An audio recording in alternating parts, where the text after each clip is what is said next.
Ligma, ligma, ligma, ligma, ligma, ligma. What up, ladies? What's up, what's up, what's up, what's up, what's up? You know the meme. Bitcoin it! That's my favorite. That's my favorite meme. I always wonder what happened to that guy. I always wonder if that's going to get me a copyright strike because it's too funny. It's too based, actually.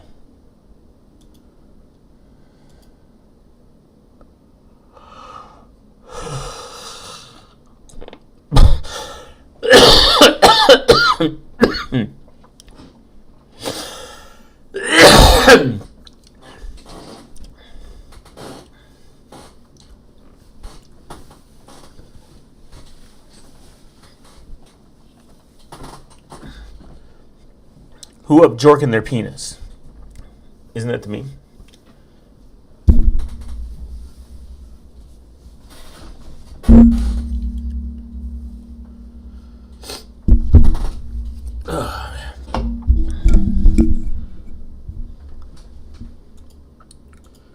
Reject all.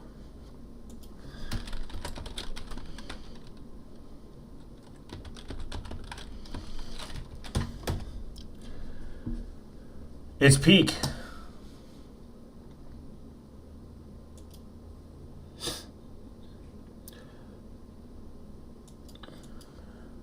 Enjoy the meme while I do something real quick. In the background. What? Is it illegal? Come on. No way. The BitConnect meme?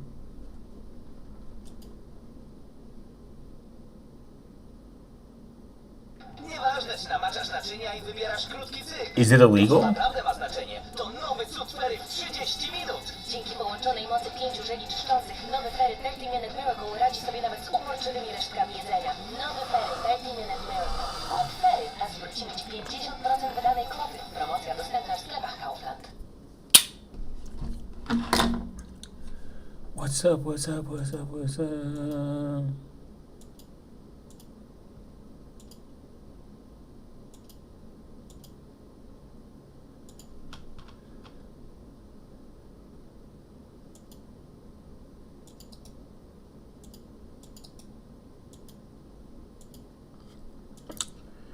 Don't tell me these fucking people made this video legal.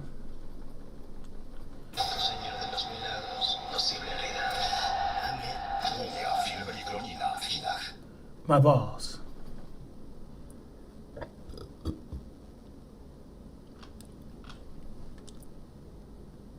Let me see if am I tripping? Let me do this.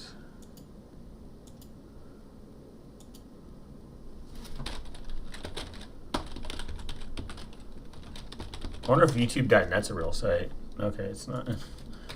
They should have bought that. I should see if I can buy YouTube.net. That'd be pretty peak. Reject all.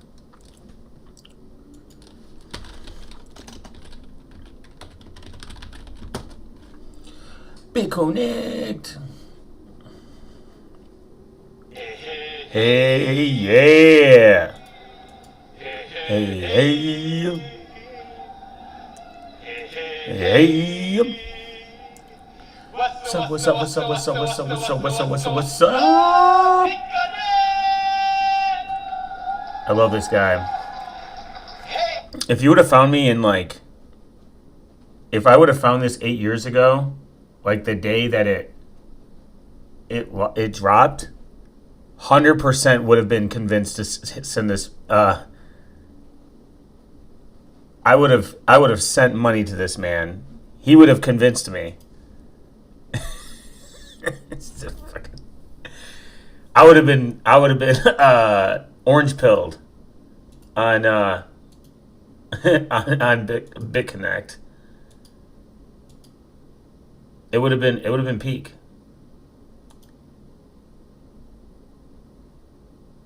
Fuck.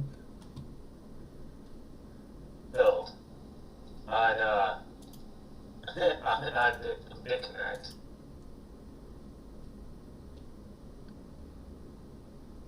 Oh, no, not that. Okay.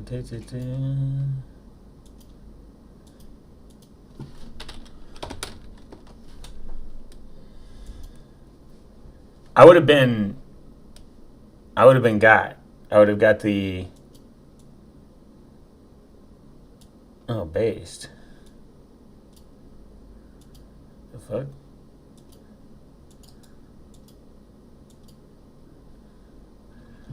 Bitcoin. Hey everybody, my name is Carlos Matos, and I am coming from New York City, New York. Let me tell you guys that I am so excited, I am so happy, I am really so thrilled to be right now. I know, there's an echo. Oh, there's an echo in my voice? No, the echo is because I accidentally opened up the video in a different tab. Sharing this amazing, glorious, wow, big connect! Look at that. That's a man of culture. That's a man that definitely was scamming people, but culture no less. I don't even really know what BitConnect was, to be honest. Someone just showed me this meme one time, and I was like, based.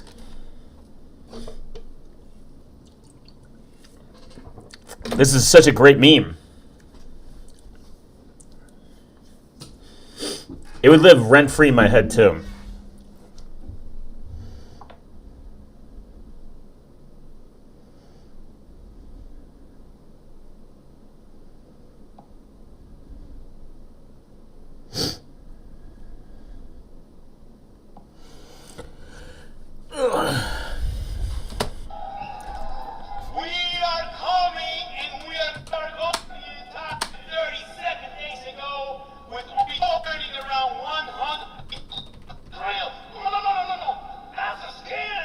Oh, yeah. That this was going to be a con artist game. That this was His wife was like, this is a bad idea, I think. I think he says, like, his wife thought that this was a bad idea. I mean, he was kind of right. Foreshadowing, I guess. I don't even know what happened to this guy. Obviously, there's a video, like, what happened to the Bitcoin scammers? Like this guy. There was that one guy, BitBoy. My personal take is most, if not all, like the crypto YouTubers, I think they're all shills. They all suck. They're all gay. And I like virtually none of them. There was BitBoy. He ended up being a psycho and a pile of shit. The Coin Bureau is British, so that's like that you could immediately just dislike him the fact that he's British. And he just shills whatever coin is going around, and he's British. So, I mean, like, there's no winning with him. Voss Coin just talks about mining, and he's a giant ad channel at this point, and he's just kind of gay, to be completely honest. What's another? There was, like, one mining channel that I was, like, I kind of watched when I wanted to get in. There's, like, maybe two, like, cryptocurrency channels that are, like, okay. There's Son of a Tech, like, but he's like in the tech industry. Is he even relevant anymore? He was kind of cool. I would listen to him once in a while. But he's like super like Oh, he kind of like exited out of nowhere and became bald.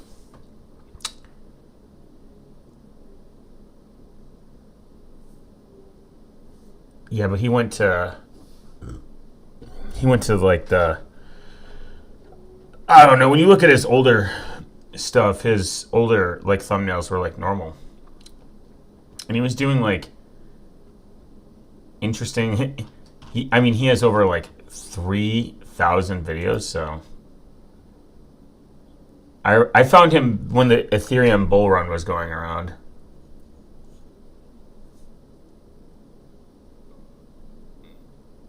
But a lot of these channels are Absolute dog shit. They suck because blind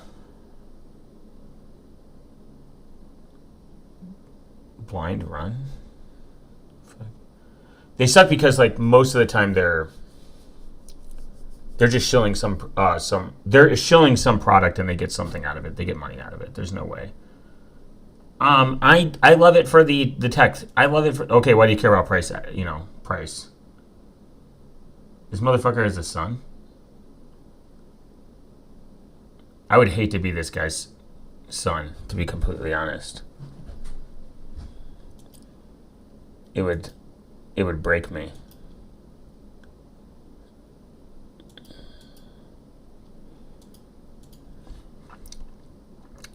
Even tech house, what the fuck? Flux just proved crypto is a joke now. It's kind of funny. He was like shilling. I only know about Flux because of him. Flux was like an interesting. Flux is an interesting project because Flux is like Bitcoin scammer gets solved 8 years later. Bitcoin. That's funny. Oh, the person that does plagiarism. Are they even still around? Wow, they stopped, yeah. That's kind of awesome. They got fucking racked. One more. The YouTube pipeline to like scamming and doing scamming your fans and like plagiarizing and thinking you're never going to get caught is kind of, the pipeline is real. It's like, I've noticed this. The pipeline from Minecraft and anime, the pipeline from Minecraft to pedophile, super fucking real. Minecraft YouTuber to pedophile, always fucking Minecraft, Roblox to pedophile, automatic. Anime to my wife is cheating on me or left me, fucking always happens too. That pipeline, super fucking real. Don't know why. There's a lot of adultery in anime apparently. Family vlogs are either pedophile or I abuse my children and I'm a shitty parent. Always. Every single time. That pipeline is real. Bitcoin, obviously just scam, and more just scamming. And then YouTube slop drama is either you become trans or you do plagiarism. There's no in between. It's one of the two. It's like a common theme almost. I see always in the drama. And the thing is, like, it's why would you even plagiarize on YouTube? There's so many fucking, like, the bigger you get, it's so much easier to, like, spot it now. Like, I think he's not quitting, but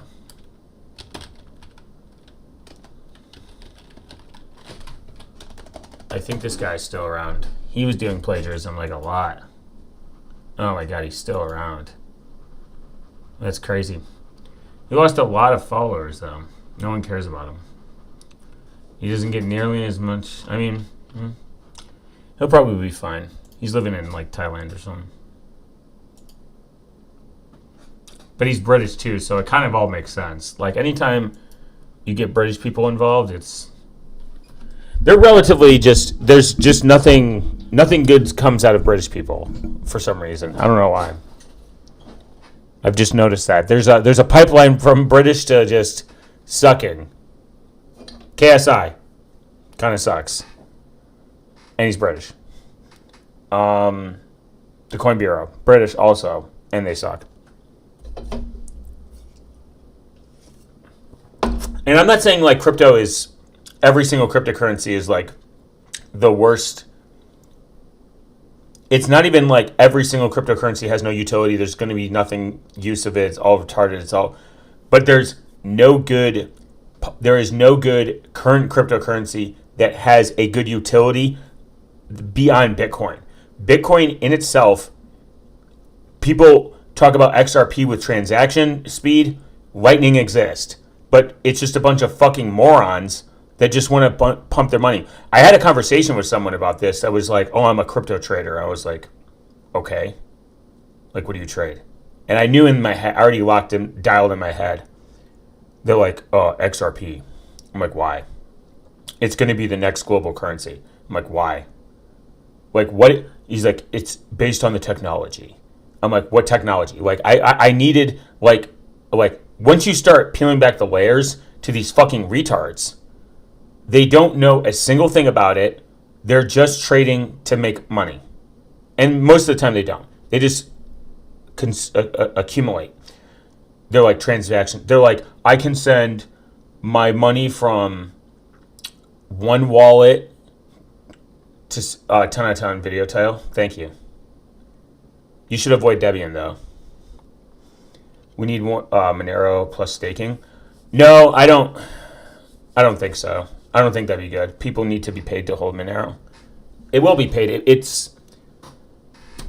I don't agree with that because the staking always locks up the funds and then it loses. I think it's a rug pull tactic. Staking wouldn't make sense, and I know why.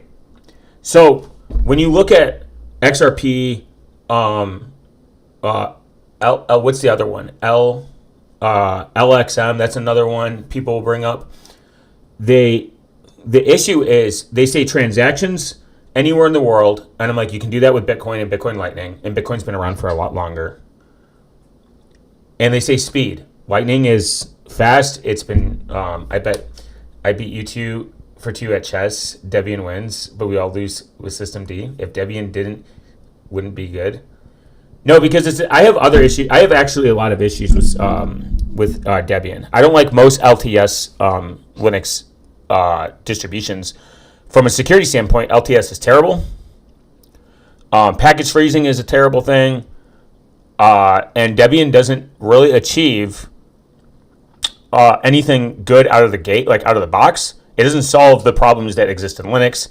When there are other Linux systems that don't necessarily solve at the developer front, but you can solve them much easier. Like Gentoo, you can get away from System D, so you have a lighter init system. And that lighter init system makes it obviously better for tax reduction. Fedora, unfortunately, even though it's not LTS, it's not a rolling release, incorporates Wayland. Wayland is much superior in GPU isolation.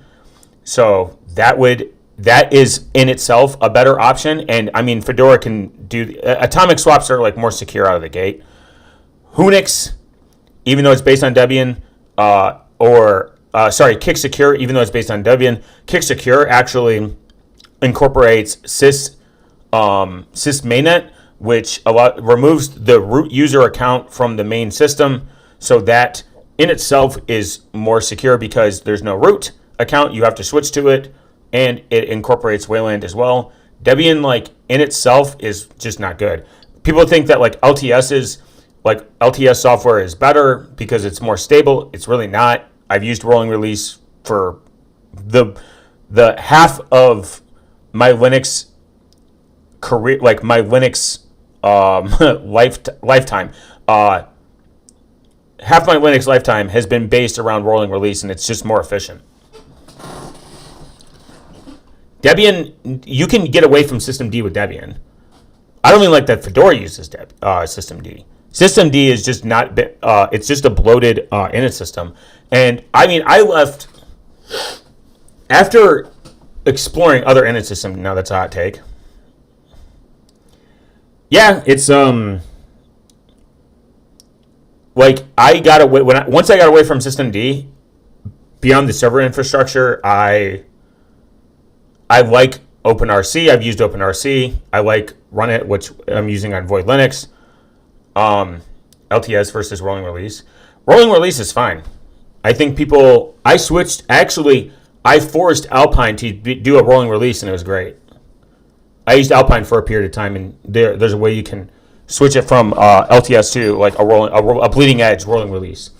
Void Linux is rolling release. It's a rolling release, but it's not bleeding edge like Arch. But I mean, And with a lot of rolling release, you can solve the reboot problem. Like you don't have to reboot your system to patch your updates and everything.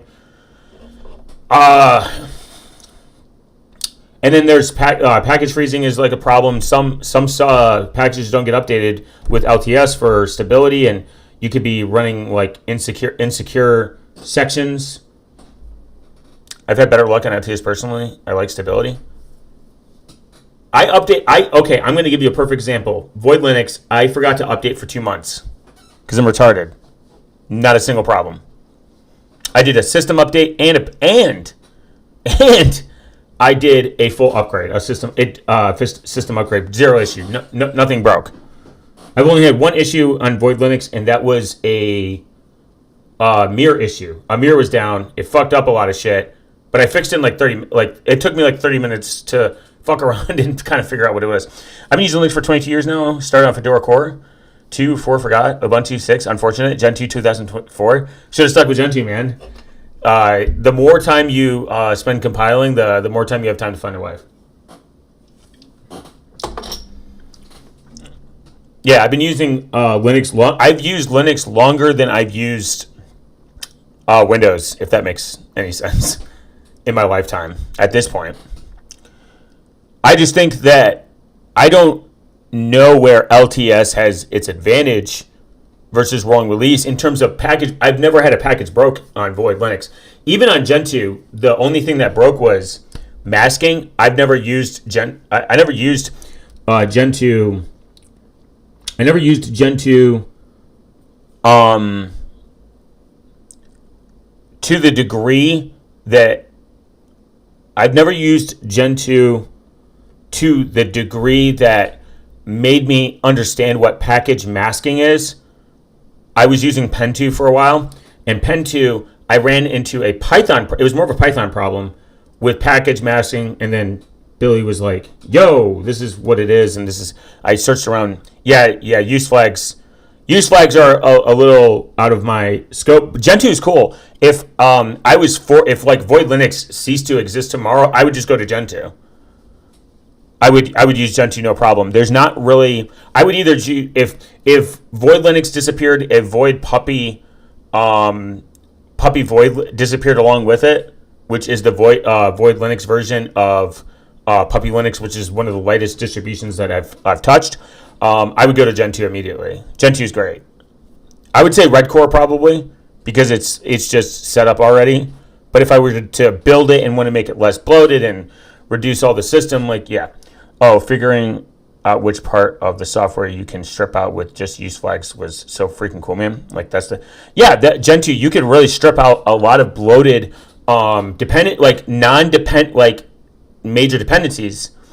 For software, it's like, oh, we don't need all these things that are being bundled in, and I like Gentoo for that reason.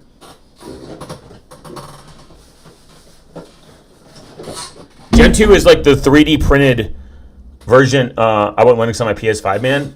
Isn't that possible?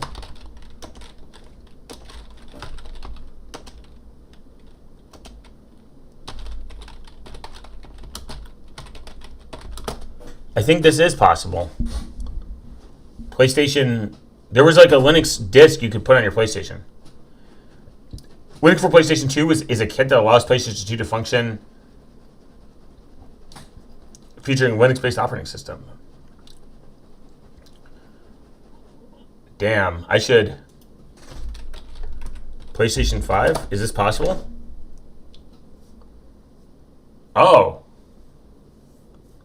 I think they were successfully jailbroken in the last year. So yeah, Linux can be run on a PlayStation 5 by exploiting older firmware versions, allowing the console to function like a PC. The process involves using specific tools and scripts to bypass Sony's security measures, enabling installation of a Linux operating system. I would put, if I had a PS5 and I don't even own a TV. I just don't see the point in it. But I would definitely go out and buy a PlayStation just to just to put a Gentoo on it, and then like when the ladies come over, they're like, "Hey, hey, where's your PlayStation?" like here, and it's just Gen 2. Yeah, apparently it's possible.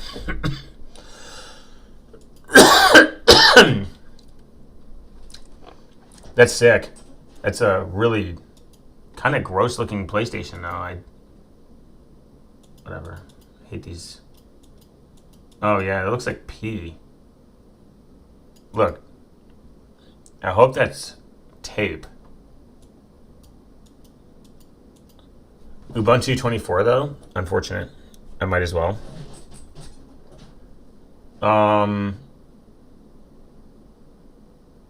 But ew. Ubuntu of all things.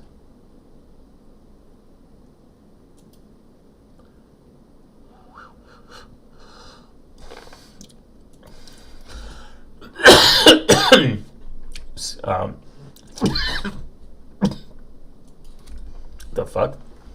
PlayStation 5 turned into a Linux gaming PC. I wouldn't even turn it into like a gaming PC or anything. I would just want to like if people came over and they're like, "Hey, where's your PlayStation?" and I just open up and it's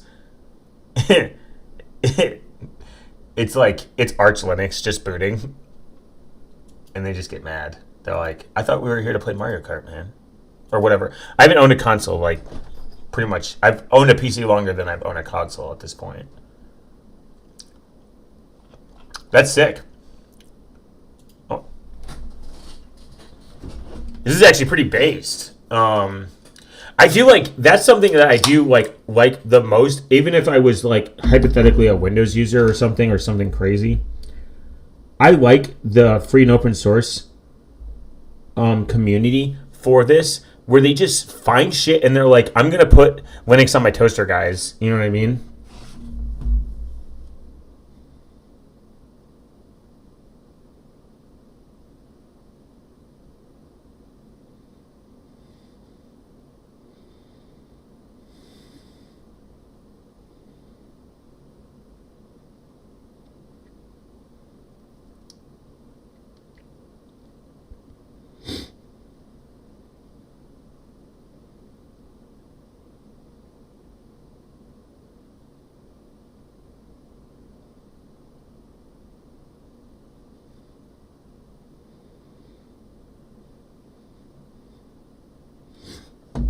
If I can run Doom, if it can, yeah, for real. If it can run Doom, it can run. Yeah.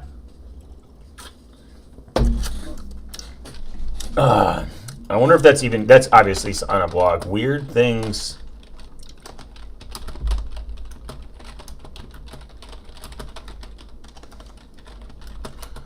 I want to see this one. Weird things you can put Linux on.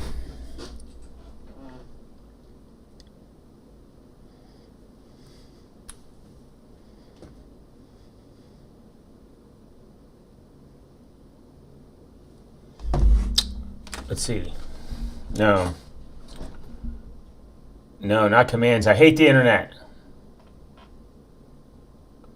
Weird.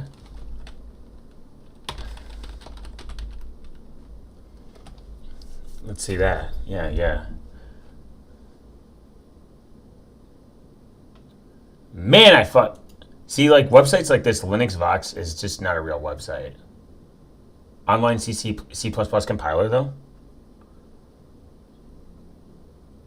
TinyCore is not even that fucking weird. So I'm saying, man, these fucking slop sites I hate them. They're cancer. They're literally cancer. The amount of fucking ads that run on these sites. I feel like if you're like a true free and open source advocate, you wouldn't be running fucking like 300 partner ads on this pile of shit site that's like TinyCore Linux is extremely strange. And it's like the same shit you see on like 8 different websites.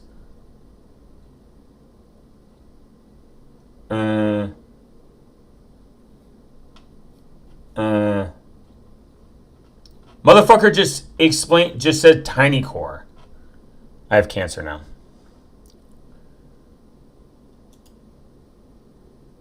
A Medium article is an immediately red flag too.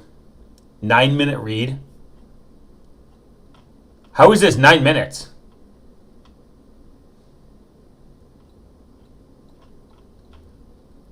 These websites can't be real, man. No. Can you put Linux? Oh wait. Let me think. Coffee.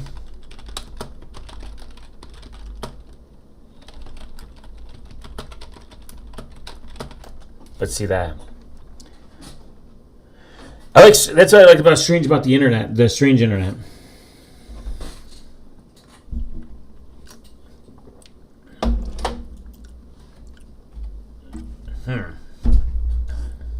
On Amazon. Coffee-matic PC is an insane invention that uses hot coffee to maker to cool the PC. What the fuck? That's kind of cool.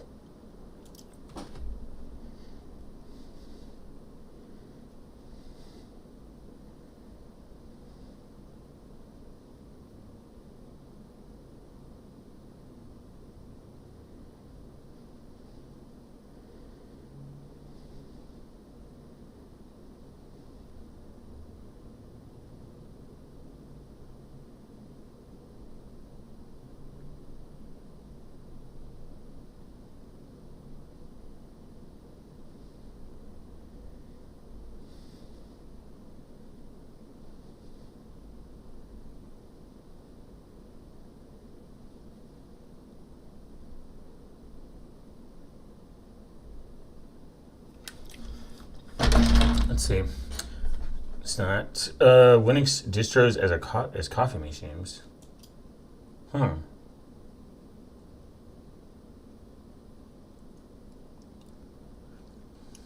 Let's see if this is true. Gen 2? No. Arch. I've never used this. Has anyone ever used this?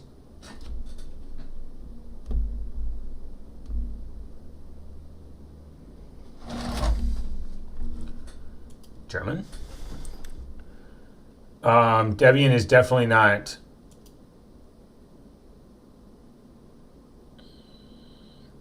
Is that Keurig?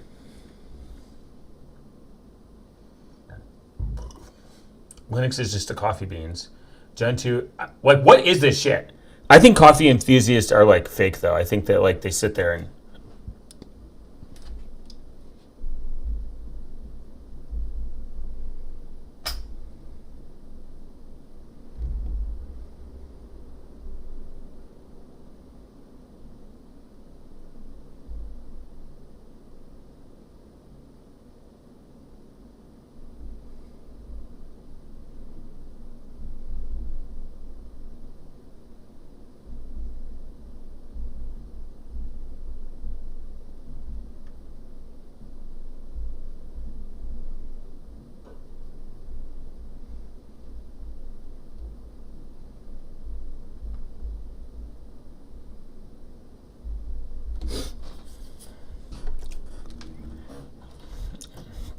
I don't drink coffee to energize, not lecture. Why is coffee coffee? I drink coffee to energize, not to lecture why coffee is coffee. That's fair. I also have a pour over Arch. Oh. Is that what it is? I don't understand the pour over thing, though. I don't know. I just get coffee from like a normal like coffee shop. I don't care that I don't care that my coffee costs X amount of money and I could drink it for like 80 cents or whatever. I mean, like, I don't smoke crack or anything, so get wrecked. Like, people are like, you can pay for, if you just drink 30-cent coffee, you're going to be, like, smoke crack, bro. We get it. You have no personality. Like, you could say the same thing about a lot of things. There's a lot of things that people humanistically will waste money on. You could eat at home. You could drink. Why don't you just brew your own beer at that point? You know what I mean? Like, instead of buying $10 beer, you should brew your own beer for 30 cents. You know what I mean? I own a Bun. Most Baked is the biggest coffee maker there is. Oh, okay. Coffee based. I just don't feel like making my own coffee. There's no purpose in it for me. I'll never do it. I will never wake up, brew a pot, and drink it at any point. I'm also I like trying different types of coffees, and I don't want to guess. I want brew your own beer. That's gold, man. I have brewed my own beer. It's time consuming. It's super time consuming. It's not worth it. I just want to drink my beer. There are things that like I think about. What am I paying for? I'm paying for time, realistically, in hindsight. There's a lot of things I think that is definitely worth it to make it yourself, and a waste of money. Like sauerkraut is one of them. Sauerkraut is one of the easiest fucking things to make. It's so easy, and you just gotta wait. By the time you're done with your first batch of sauerkraut that you make, by the time you're done with your first batch,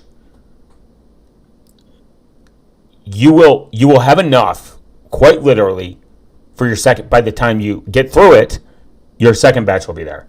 Sauerkraut is one of the. There's a list of things I have like not worth fucking buying. 100%. It is, you pay for fun. Yeah. It's like I should make my own sauerkraut. That's a great. Yeah. Oh my god, it's so easy, and it's such a waste to buy it at a store. It's like $5. You can get, dude, one cabbage will fucking make you so much. You'll be sick. You'll have sauerkraut forever. It's an infinite glitch. Like sauerkraut, 100%. Don't fucking pay for it. Just do it yourself. It's so easy. People are afraid because you can't really get any pathogens from it. It's really hard. All it is salt and water. I've been growing my own green onions. Yeah. Another thing, dude, I grew so much fucking like green onions and basil one year that I was just handing it out. I was like, I made too much, guys. I'm sorry. Please take it, everyone. What's another thing? What's another thing that people like that's so easy that you just should do yourself? Bread. Make your own bread. Get a bread maker. 100%. Bread makers are awesome. You'll make your own bread. You will never be pissed that you got a bread maker and make your own bread. It's not even that time consuming. Bread makers make it easy. I've 3D printed stuff. Instead of me buying it, going out and buying it, I look at the time that it takes to 3D print and upload. And if it's 12 hours or less, I will 3D print it versus buying. Like I needed something for my guitars. I wanted to hang my guitars on my walls.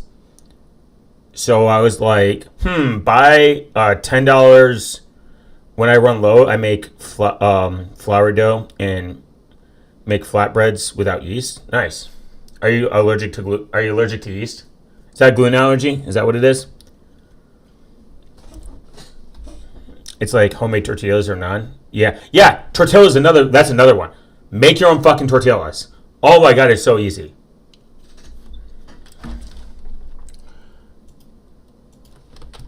Notes, online notes. I need to.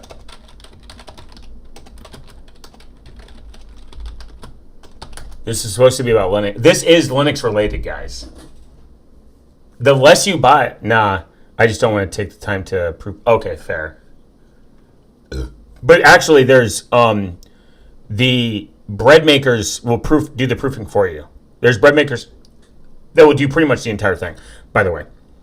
Letting it rise. Yeah, for sure.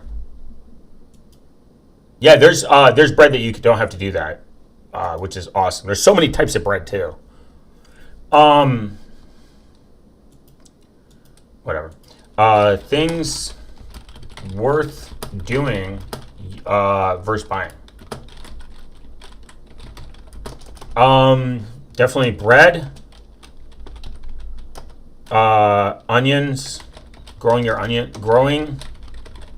microgreens, onions, basil. Is that how you spell basil? No, I'm retarded. There we go. I don't think coffee's worth it for me. For me, it's not. I can't do coffee. 3D printing, yeah, definitely. Especially fixtures. I needed like a hook. Like I wanted to do. I had like coats that I wanted to put up, and I'm like, should I go buy a hook It's like $10. And then I found a hook for like, they'll print in like 45 minutes. I'm like, no, I'm going to just 3D print a hook. And it's nice. I don't care about like modern looks or like fucking like gay like aesthetics for like shit like that. Like where I just want to put my like my instruments up and like my fucking coats. Like I don't need it to be aesthetic. And there are some things that are aesthetic looking, like very cool, very nice, very based, very chill. Bread, microgreens, basil, onion, 3D printing. What's another one? What are some things worth doing yourself?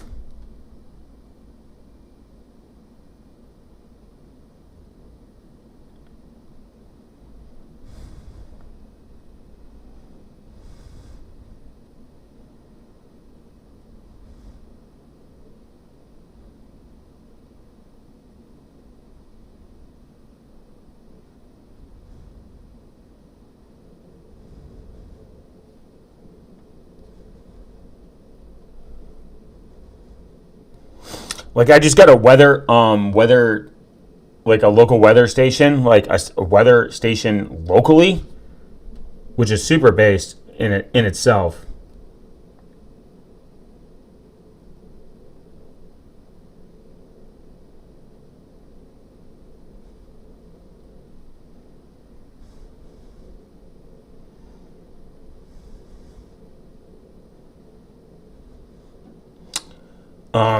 Generate your own power.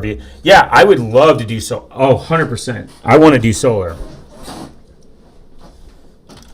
Beer, solar. So I'm building out a smart house right now, where all of it's local. I want it to all be local. And the funny thing is, we were talking about a while back, vacuums, like smart vacuums. And you mentioned something. Some of like the lower end cost vacuum, like robo vacuums, don't need cloud access, don't need internet access. They just kind of work. And you're right. You were right. I was like you said, some of like the entry level ones like don't even like need like a cloud or an account or anything. And you're correct.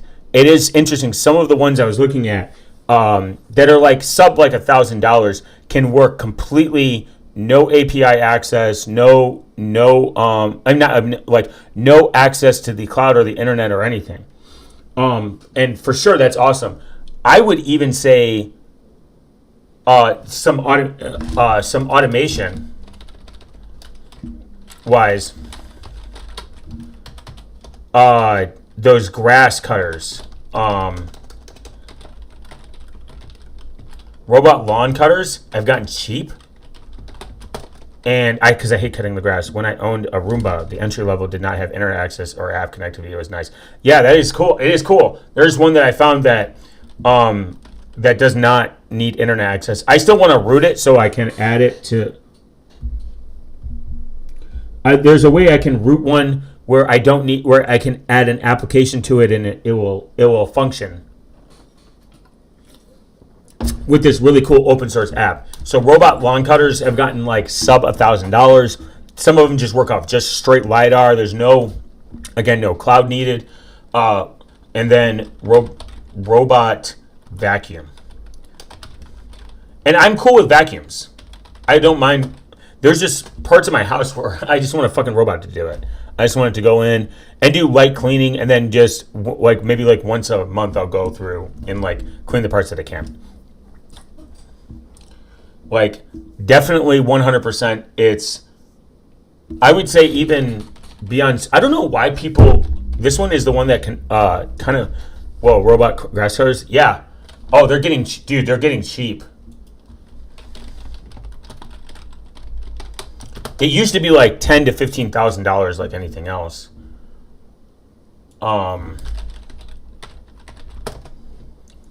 They're sick, and they're so. These websites are garbage. It's a slow process to tech society to self-sustain. Yeah. I would say that the pipeline, that's another pipeline. Pipeline from like technophobe to like self-sustained, farmer self-sustained is definitely there, for sure. Can the good housekeeping retards.com can fucking... Anytime you see this, this website is obviously garbage, and they're lying to you. They didn't test any of these. I will see the one that... So Segway, by the way, most people are stuck in a haze because they have too much going on and can't reflect or self-improve. Yeah, for sure. Also, like, I think a part of it is, like, society wanting you to... There are certain things that you don't need to self-sustain, and we 110% should offload to things that we don't need to worry about. I mean, there are some things 100%, like, it's going to always come down to, is it worth my time? Is it not worth my time? You know, what are you paying for?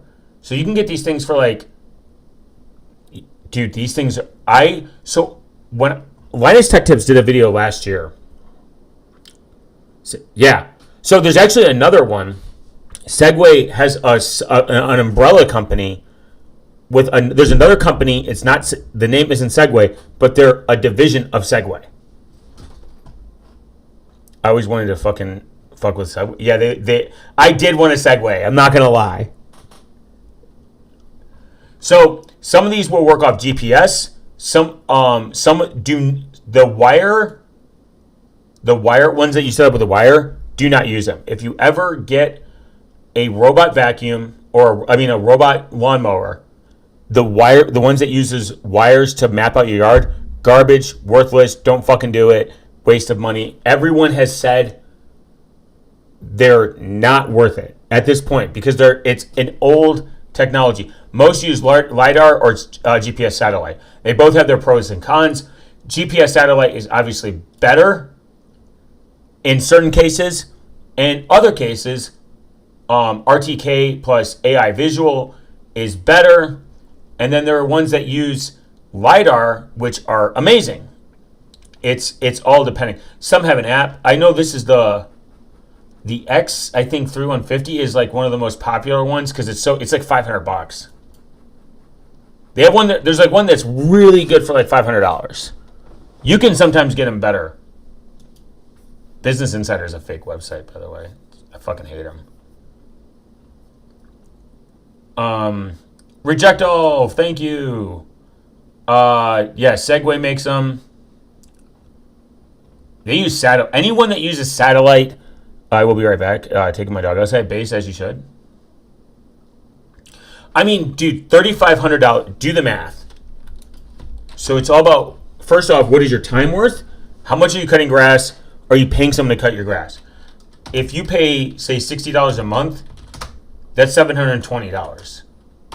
Times it by 5 years, $3,600. This might be cheaper, yes, in 5 years, but then you have to recoup your cost. So 5-year payoff. I hear these batteries are really good. They last a long time. But look for a company. I watched a lot of videos on fucking... I don't even fucking have that big of a yard. I just hate cutting grass. I hate cutting grass, but you know what I hate more? I hate paying someone to do it. I'm in between, I don't want to say a rock and a hard place, but I'm in between this.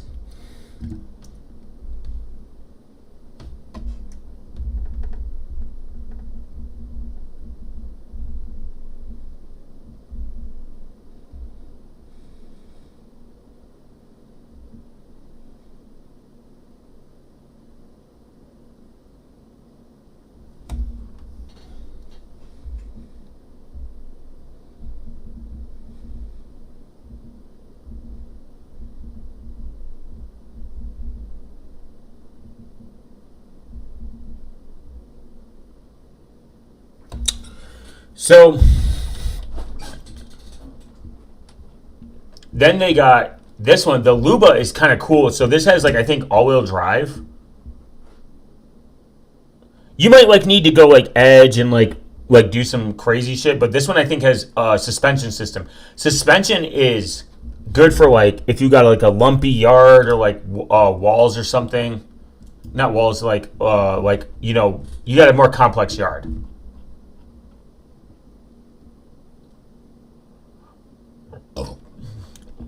There's so many popping out too. Like they're like becoming a dime a dozen. It's not.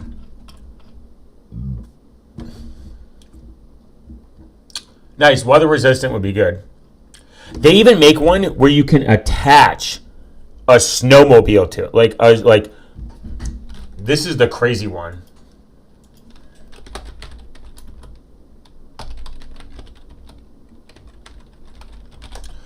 I didn't know this. Highest level of heart attacks is during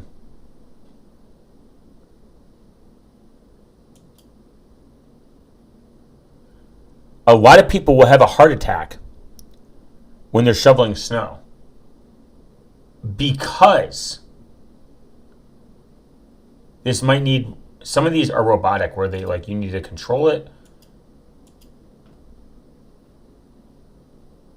Clear 6,000 square feet, one snow per charge. That's crazy. You would have to live in a very snowy place for this to pay for itself. But that is, so a lot of people will have a heart attack shoveling snow due to the way, the constraint of your body's actions, the way it's taking on this heavy load and doing an action that is very unnatural to people. Like the heavy lifting, the sweating, and the strain that it takes to actually shovel snow. They tell you there a lot of people, even in their 30s to 40s and 50s, people in their 40s will be shoveling snow and they will get a heart attack. Get a snowblower. It is worth it.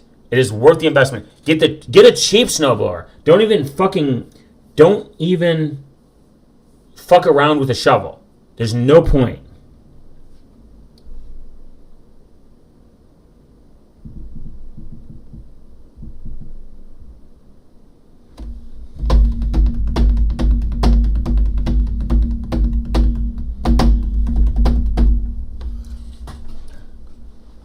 Even paying this $800 a month for 6 months.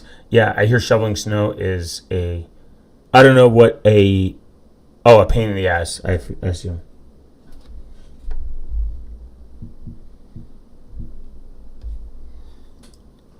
It is one of the highest level of strokes caught. Like people will be healthy, no problem, stroke, heart attack. Just doing this. This is sick. And it can do, it's got a mower attachment. I don't know how good it is though. Look at that. Look at this little cute thing. 500-pound towing capacity. If I had to pay, let's say, $6,000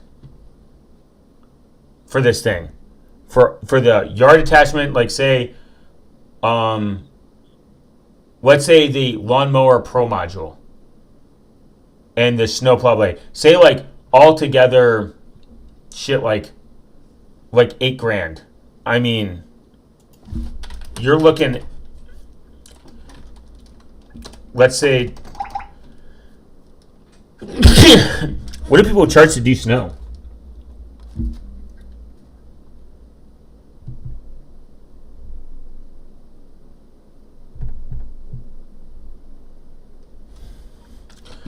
Let's say it's 60 to do your yard and then shovel your snow. You're spending like every time it snows like a month. Say it's 20 a time. Say it snows 100. Say like your average snow is like 4 months. That's like 400. So 720 plus 400. I'm just doing an average.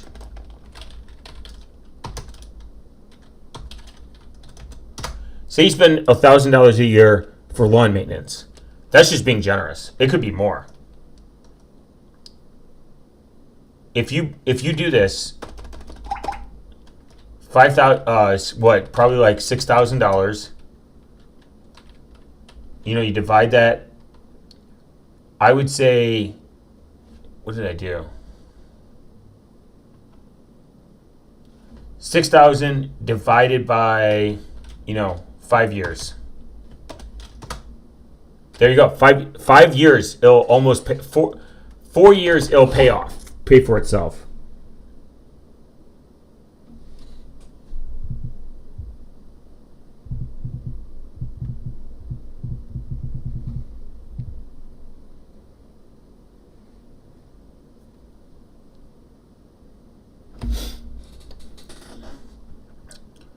It costs you $1,200 a year. It costs you $1,200 a year, but you pay $0. Am I doing the math correct? It'll cost you $6,000. Yeah. You're spending $1,100 a year, and then within 5 years, it's paid for itself.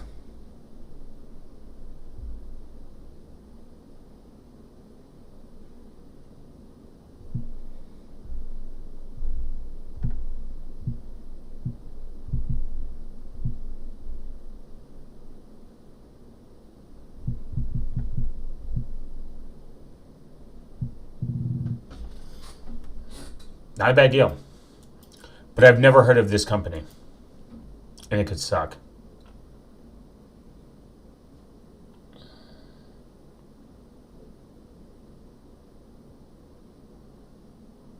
Oh.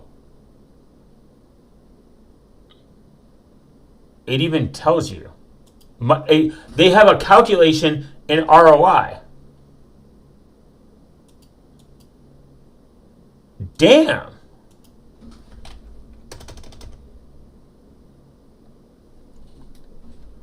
No, I don't want to do that. I don't want to give you my email. Damn, I hate when they do that. So say you have 1 acre. Drive area is 300 square feet. Minnesota is a huge place. And you do it yourself. Oh, wait. Hold on. You pay somebody. So what's the average cost of a lawn? Like $600? $700 a year. Let's say snow removal is probably like $500. I don't know anyone who does leaf blowing, but let's say like another $100 for someone to blow you. You know what I mean? Other services, $0. Gutter. It can't do gutters. So yeah. It will pay for itself in 5 years. I was right.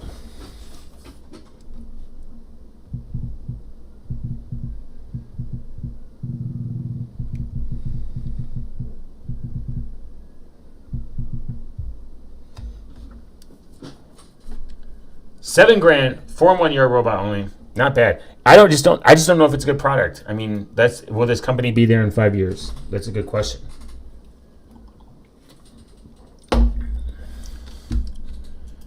I would even say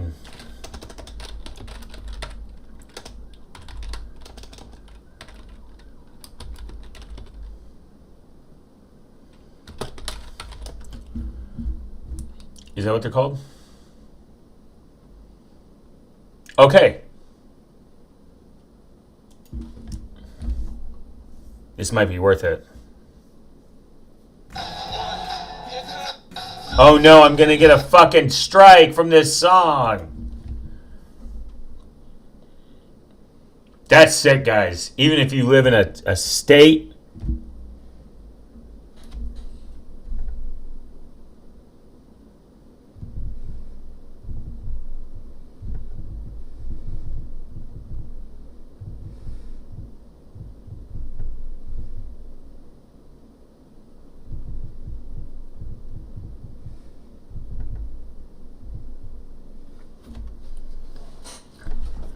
This is pretty sick. I love the future.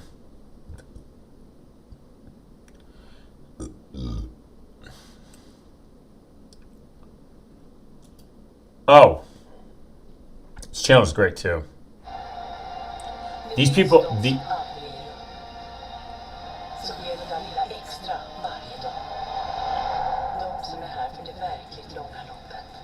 Women that farm? Is this real chat? Och ställa mat på ditt bord.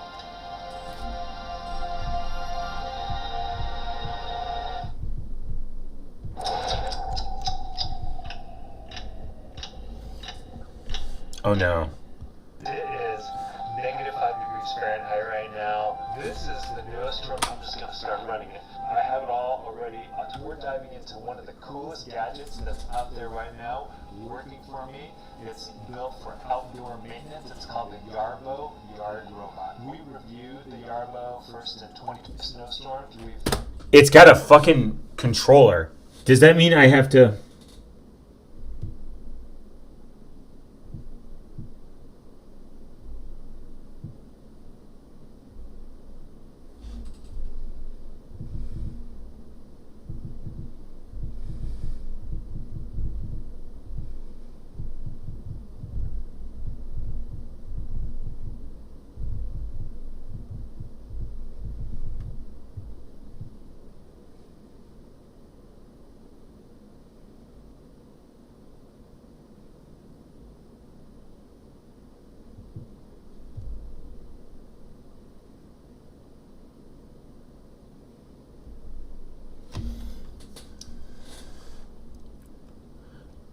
It's been getting some pretty nasty...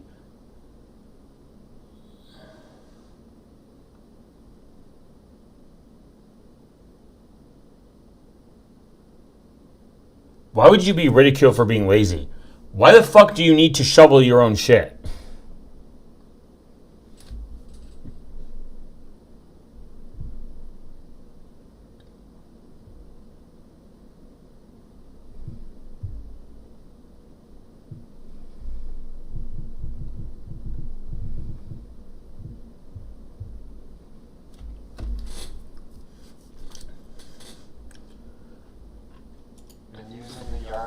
It's been doing a good job, but we've noticed it's been leaving little piles of snow on our driveway.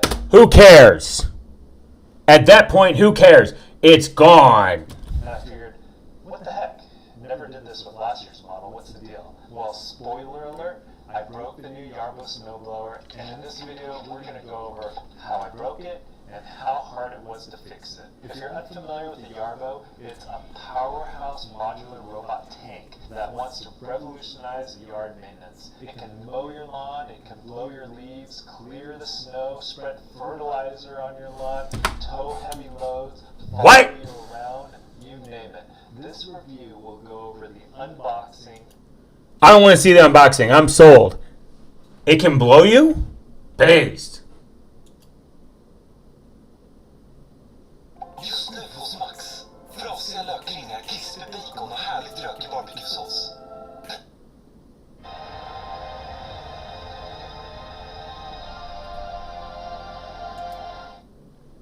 This is based.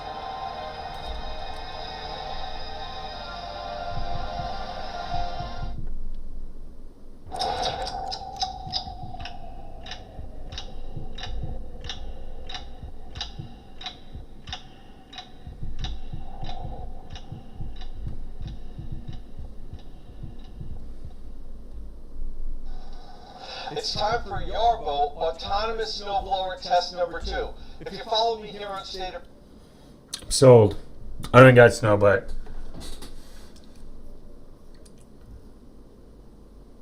I definitely want the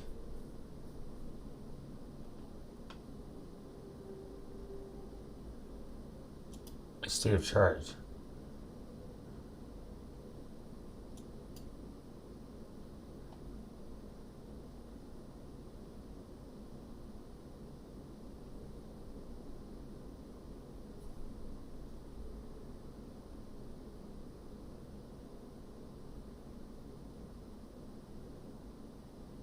It's kind of sick. I feel like these people actually don't use the products that they kind of like promote.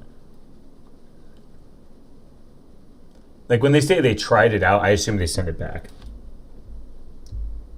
And they're being gay. And I hate them.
based.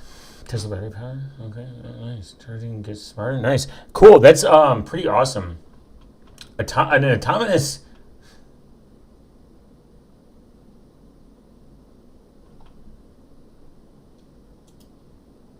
I mean, this is pretty sick.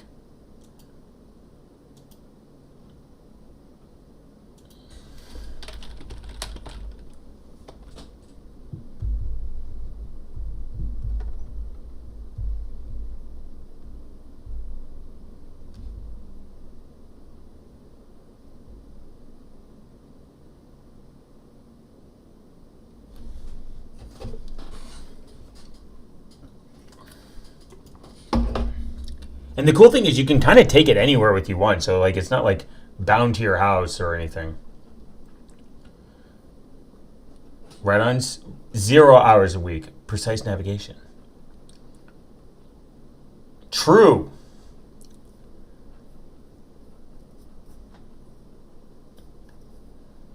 The mulching blade's pretty based. I want the blower. You know what I'm saying?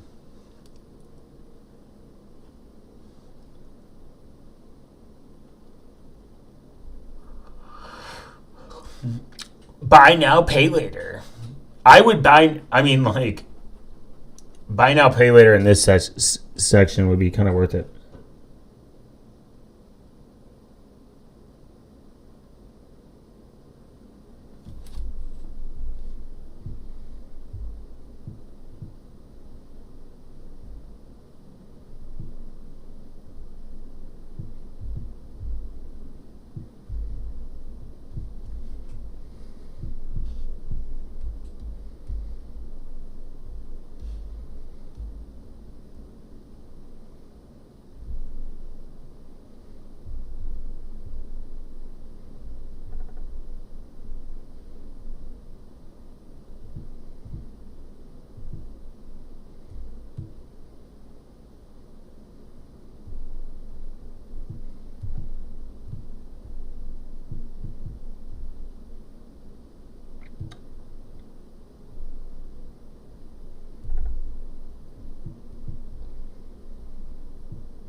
Buy one beyond one time. Advancing. Oh wow.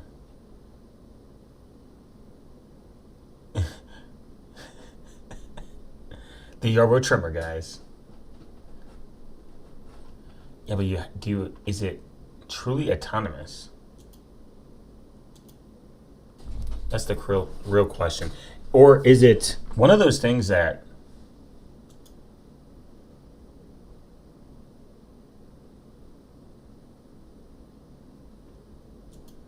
what if it says no? Can you guys do for commercial use?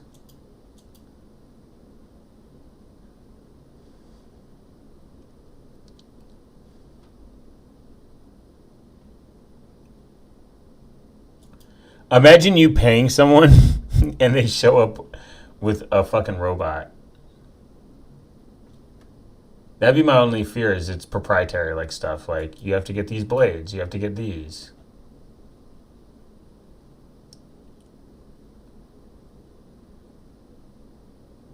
Wireless auto recharging.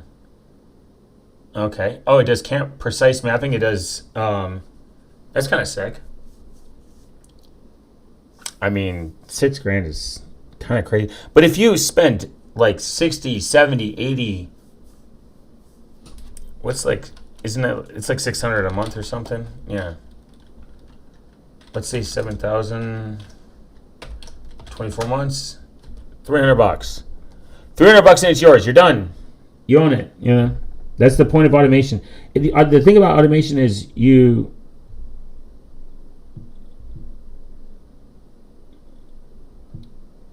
are paying for it. You know, in a future, you're paying it for to return on your investment.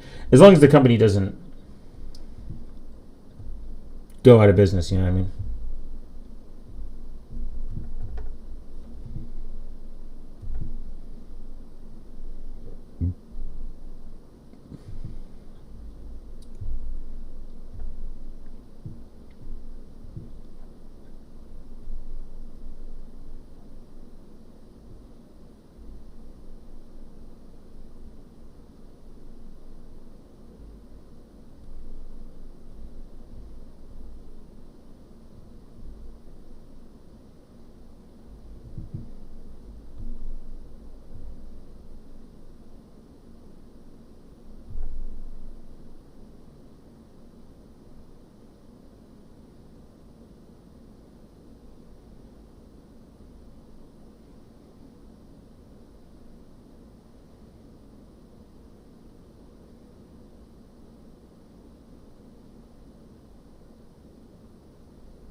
Not bad.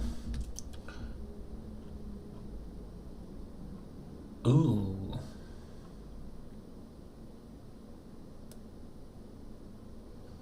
My only fear is that it's proprietary blades.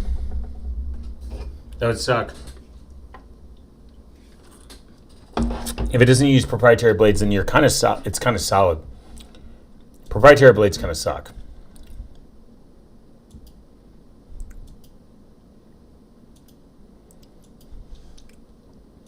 I don't care what these people say. They're just product shills. Product shills are kind of like the cancer of YouTube, where they just buy products, they review it. I don't think they actually have real opinions about these things. I think they just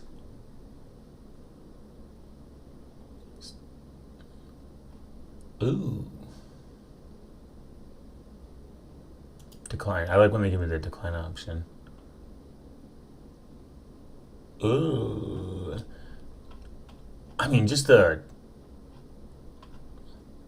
attachments is cool.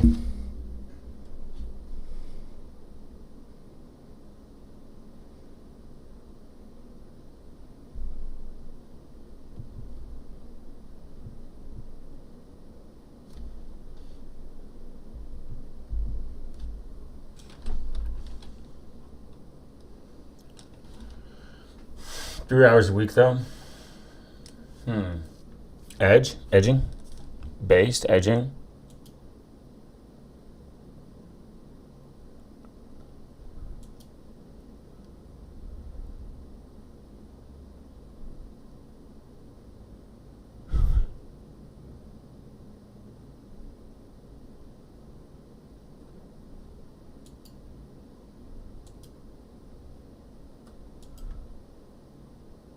It's true. If they can run Doom, it can run Linux.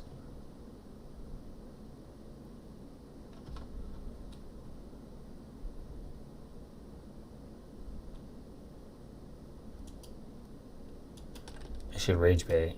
I like rage baiting people on the internet. That's my favorite thing to do.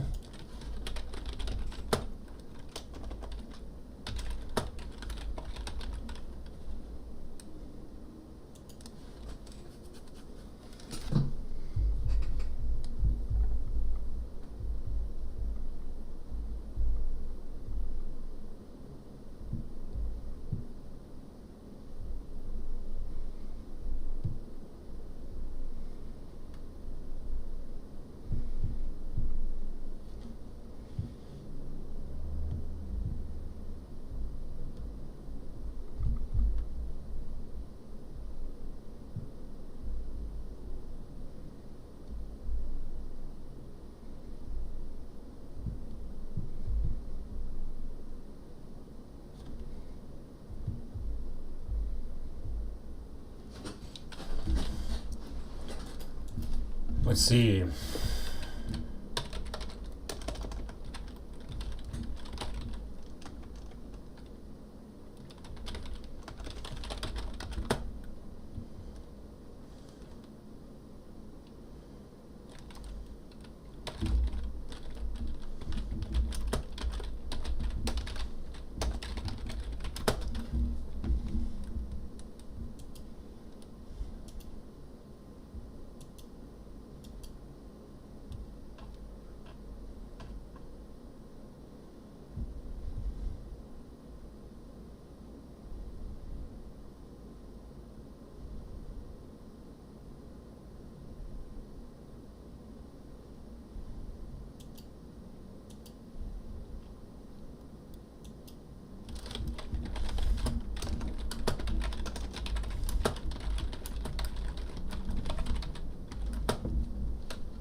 BitConnect.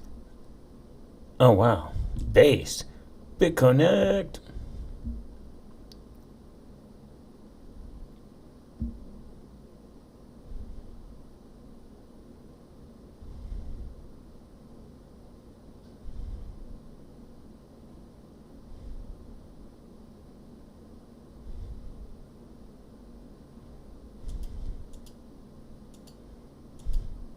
Yeah, when I was in a different state, just visiting, the amount of like AI billboards I saw was kind of crazy, and kind of strange.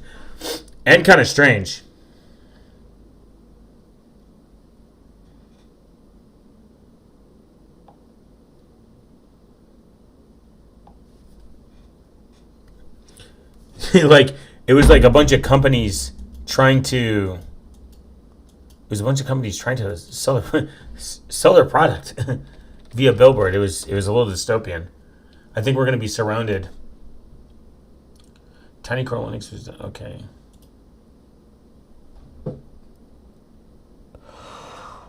Uh,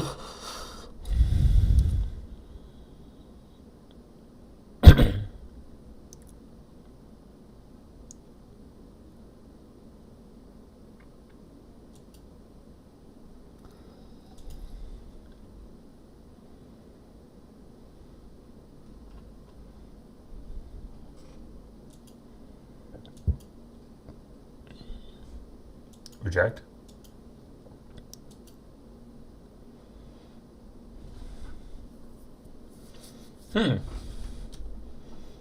Based.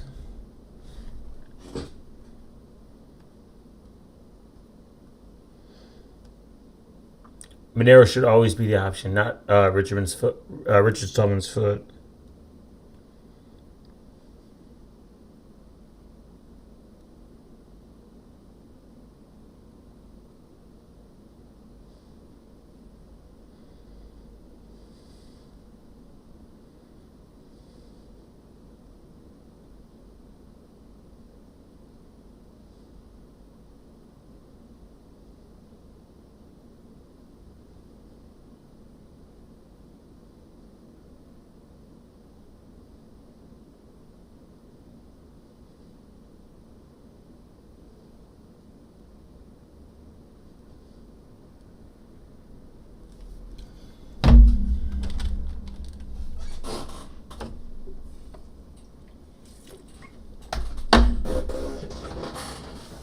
More beer.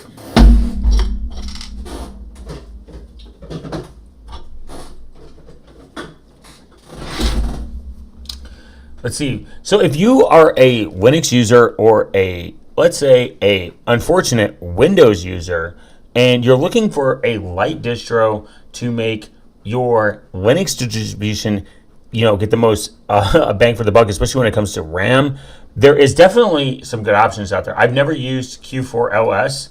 It looks honestly terrible, but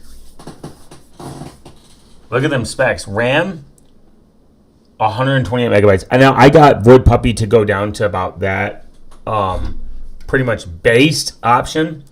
So if Evo Dojo 666 wants to actually use Void Linux and be super cool, he can use Puppy Void Linux, which is super cool. I believe they are a Linux Mint user, which is unfortunate. Slacks, 300 megabyte size option. Web browser, you're always going to need about 2 gigs. When I did some web browsing, that shit got cooked on 1 gig. So definitely I would say 3 gigs. Definitely, 100%. I'm trying to think of like the lightest I could do.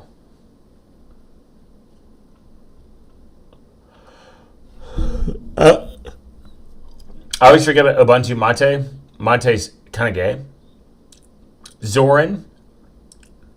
I use Zorin too. I don't think Zorin's that light. You need 8 gigs of disk space. That's atrocious. X Ubuntu, Linux Mint. Linux Mint sucks. Peppermint based. Lubuntu, 1 gig of RAM. Linux Lite. LXLE.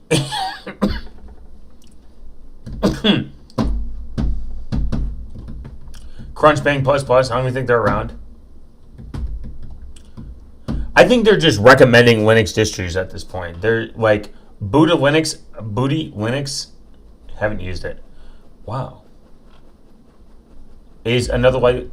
It gives you life to older PCs. It doesn't feature a lot of things pre-installed. Hence, you will notice the ISO files is less than 1 gig based. The Mosh desktop is a decent choice for older hard configuration and users. Antic Linux, Sparky Linux, a loved and based one. A love and appreciated based one. There's Puppy Linux. You definitely can do, and then Tiny Core. Like, you can get away with less than half a gig of RAM. That's fucking crazy. Let's do that. Let's do. I always use. I have used Tiny Core before.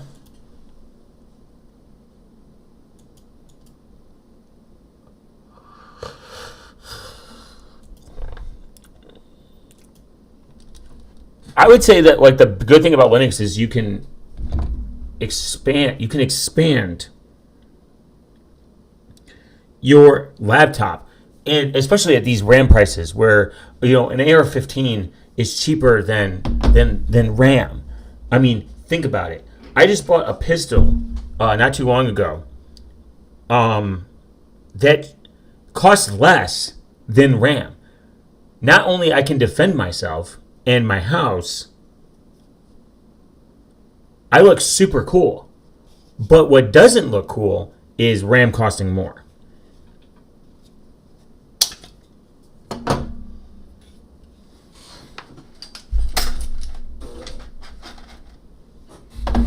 So keep that in mind when you can get a pistol and a pile of ammo cheaper than you can get your RAM to open up 32 tabs on Chrome.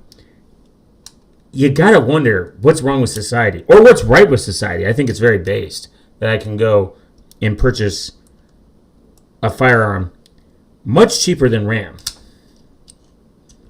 But how are you going to be able to watch, super hentai waifus on the internet via web browser?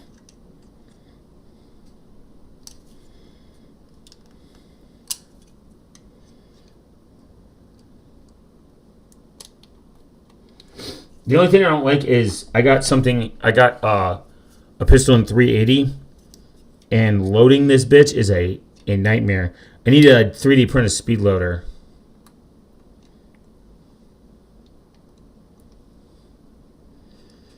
I would say old man hands, but not old man strength. And I would even say that 380 is definitely super capable. Remember, always run one in the chamber, and always make sure that your sights are dialed in.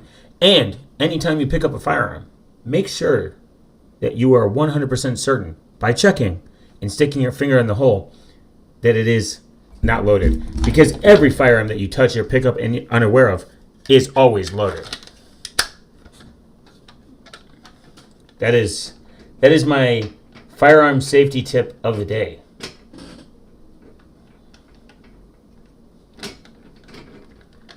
As there should be. There should always be firearm safety tips of the day.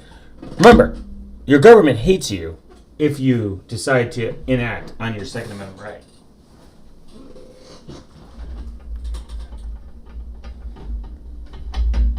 And I hate myself for dropping something that I need.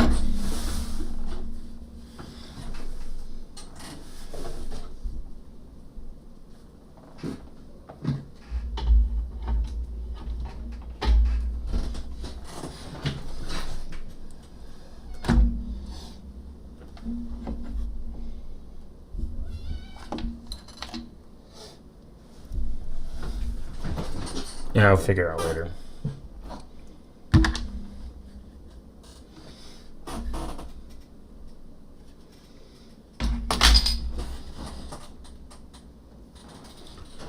So always remember to not drop the thing that I just dropped.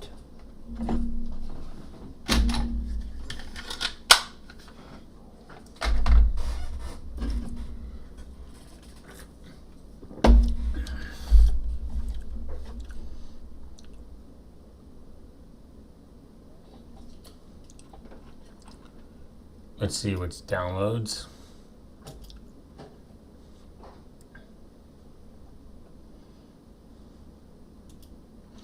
Let's see.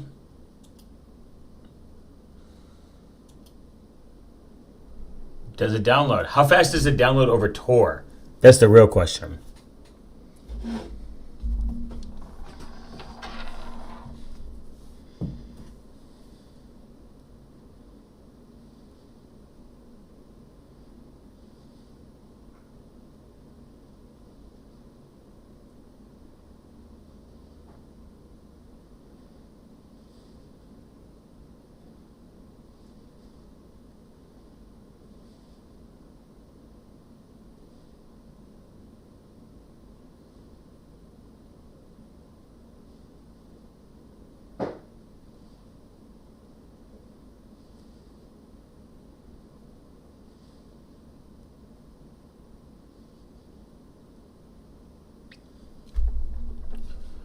Eight minutes. So if you're obviously on the Tor website, you should always download ahead of time so that you can get your ISO in an almost questionable, insecure manner.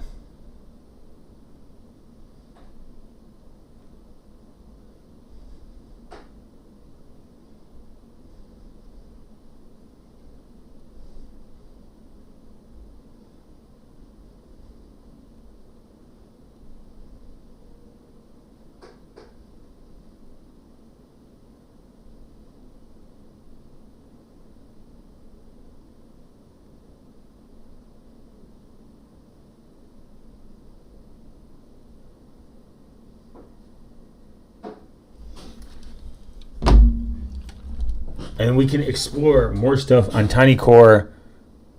I wonder if TinyCore can do Tor. That'd be sick. Kind of cool. I'm going to get more beer.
back.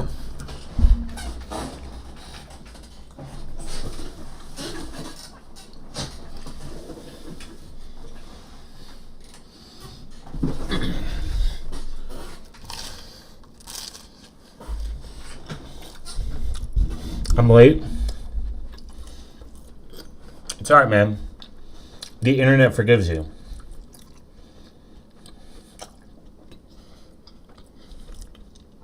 I'm early.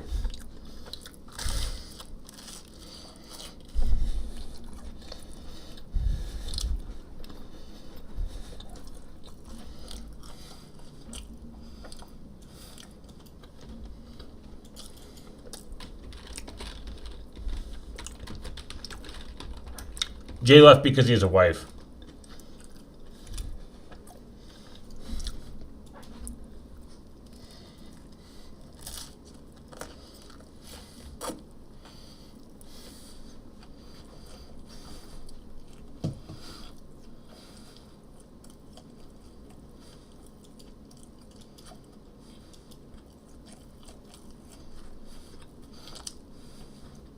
Whoa, Trinskill's got a new fucking update.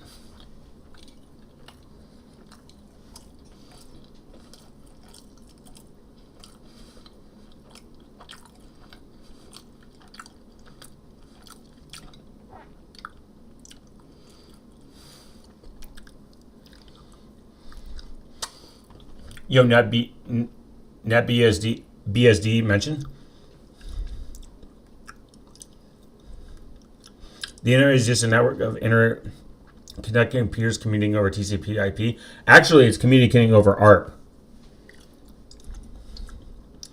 Are you seriously downloading ISOs over Tor? Yeah. It worked. Look, it completed. Are you seriously using your ISP's router? Username is good, by the way. Oh, what's up? Damn, there's too many Clippies in the chat, man. I think it's either Billy or someone. Thank you, but thank you. I appreciate it. To a star. My YouTube name has a funny meaning. There's a funny meaning behind it. It's not super funny to other people. It's funny to me. There's a reason behind it. It's funny, and if I told everyone, they might find it funny because of the reason. But I'm not going to tell anyone. I'll tell it. I might tell it like an absurd number of subscribers, and like I might tell it, but there's a reason behind my username. Clippy's together strong for real, 100%. Clippy never sold my data. Clippy never sold my data.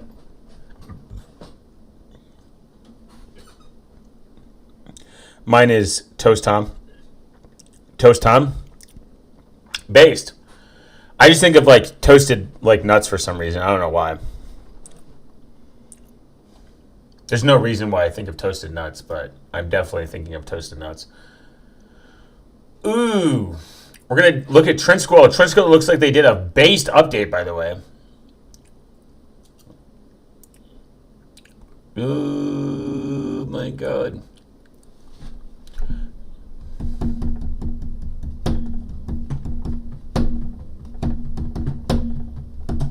We're going to do mini because LXD desktop is way better.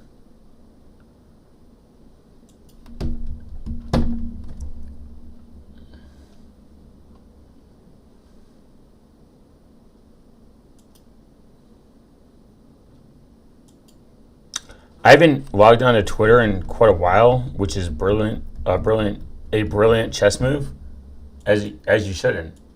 That is a brilliant chess move. Not interacting with the internet via Twitter is a good time. Source 9 gigs. That's crazy.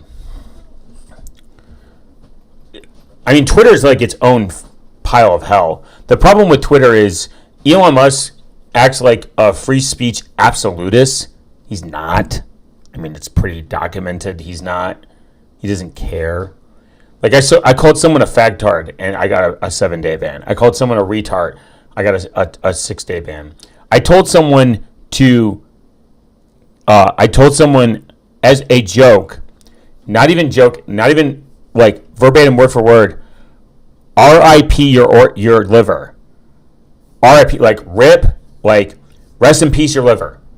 Because they told me something and I got a fucking 6-day ban. Twitter doesn't care about free speech. It never has. And people are like, oh, violence towards other people isn't protected. Suck my balls. It's the internet. It's like literally the fucking internet. I'm not going up to somebody in real life and being like, kill yourself. Because that would be insane. There would have to be an extreme reason for me to do that. And even then, who fucking cares? It's just a stranger. I have strangers tell me fucking shit all the time. I have people in my comments tell me all the time.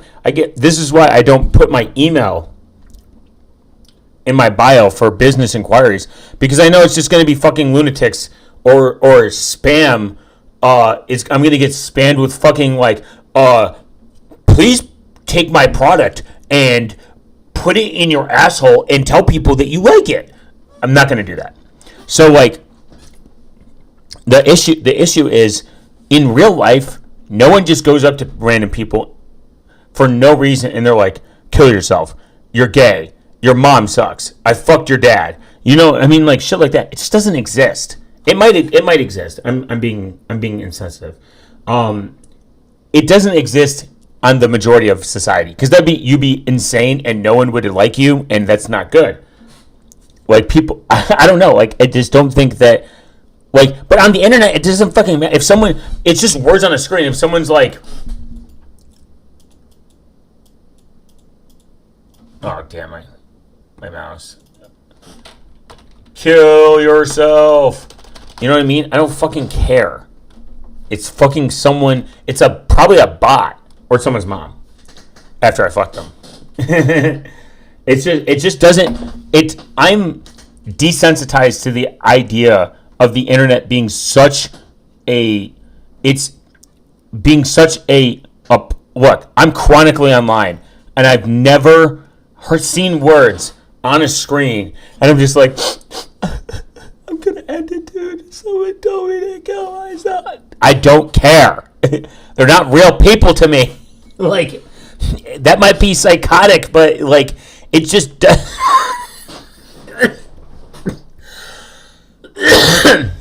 I get more mad that it's going to take 37 minutes to download Trent School off tour than somebody tell me to fucking kill myself. That's just the fucking internet.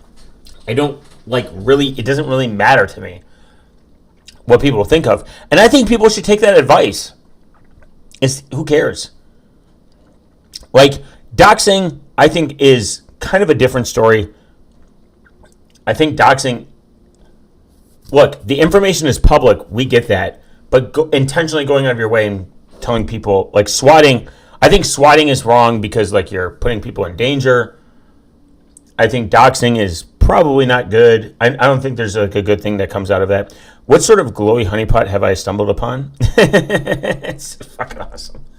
I like when people stumble upon my channel via live stream because they're just like, they just see some retard. What is your fucking profile picture though? I want to see it. Special Debon. I like when the algo pushes my channel to like strangers. It's especially via live stream. It's awesome. It's kind of funny because they just see some retard ranting on the internet with a background of like whatever I'm looking at. But I'm interested in what your profile picture is. Especially Deboon. It looks like someone with like mild autism, but like it's funnier. I honestly, at a distance, I thought it was Hitler, which was kind of like Hitler with autism, though. Oh shit. Well, from the distance, you look like. You know what? You know what you look like? This isn't like an insult or anything. Hold on. Accurate. You look like Hitler from a distance. Accurate? No, you look like what is it? Grommet? This is gonna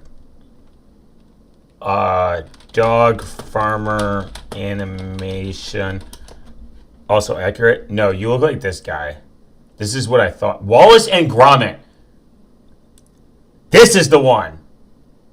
You look like this, but with hair. From my distance, I thought of Wallace and Gromit. I don't know why. But I imagined this bald motherfucker with ears. Yes. It's not an insult.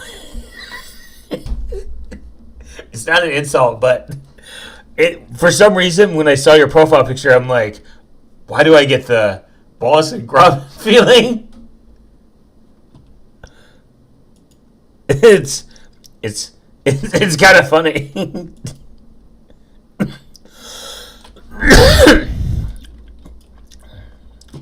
This is a peak movie too. What? They did a Netflix special and I'm unaware. I don't have Netflix, so I'm not aware of stuff.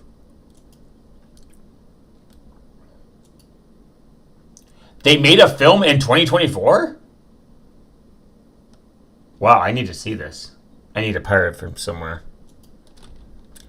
How much RAM does the OS system on Linux take compared to Windows? It kind of depends which Linux system you choose.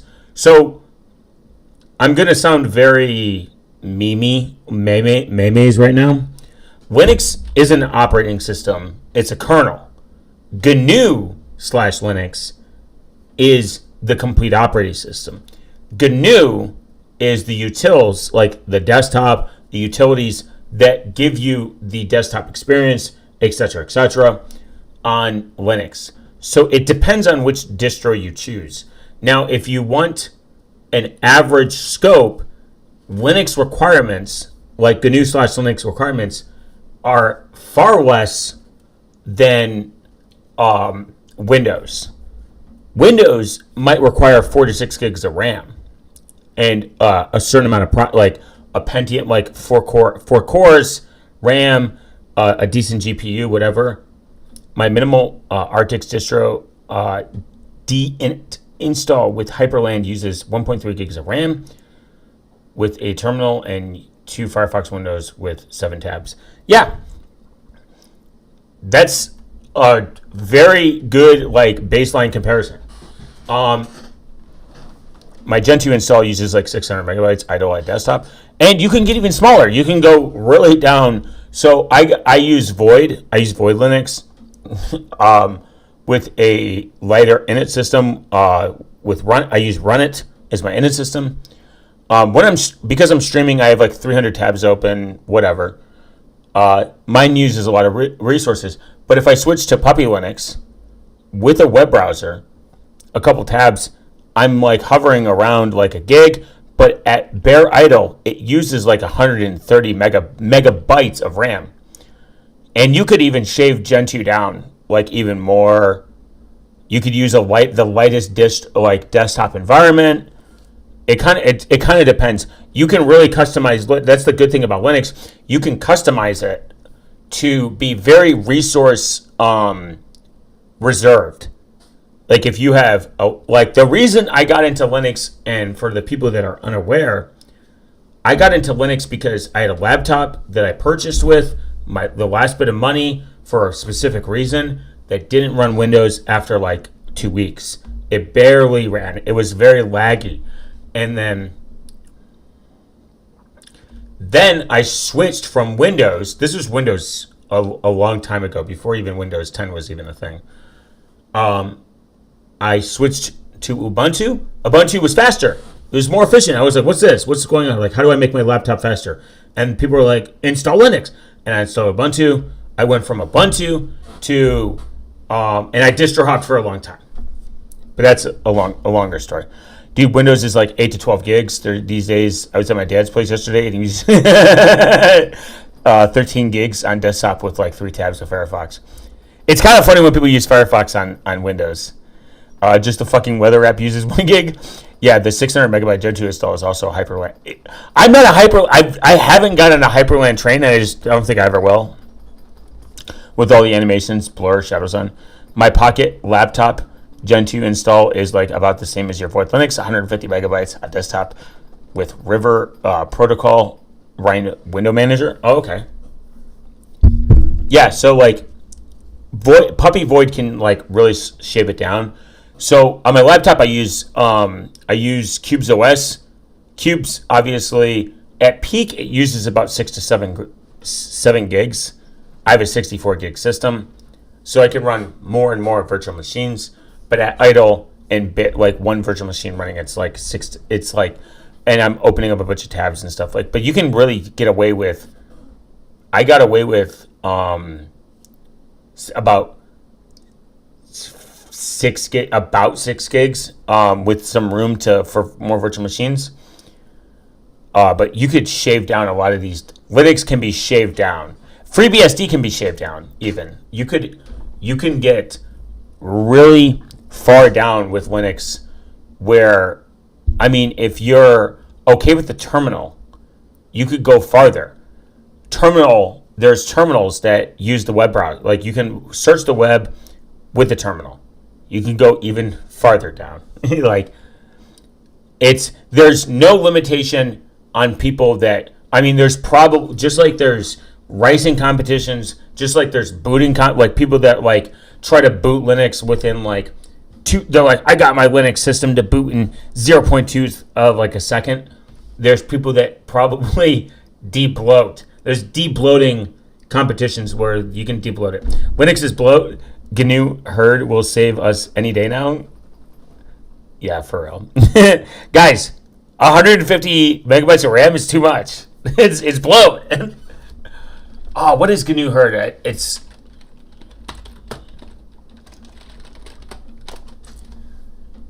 I know, I'm aware of it.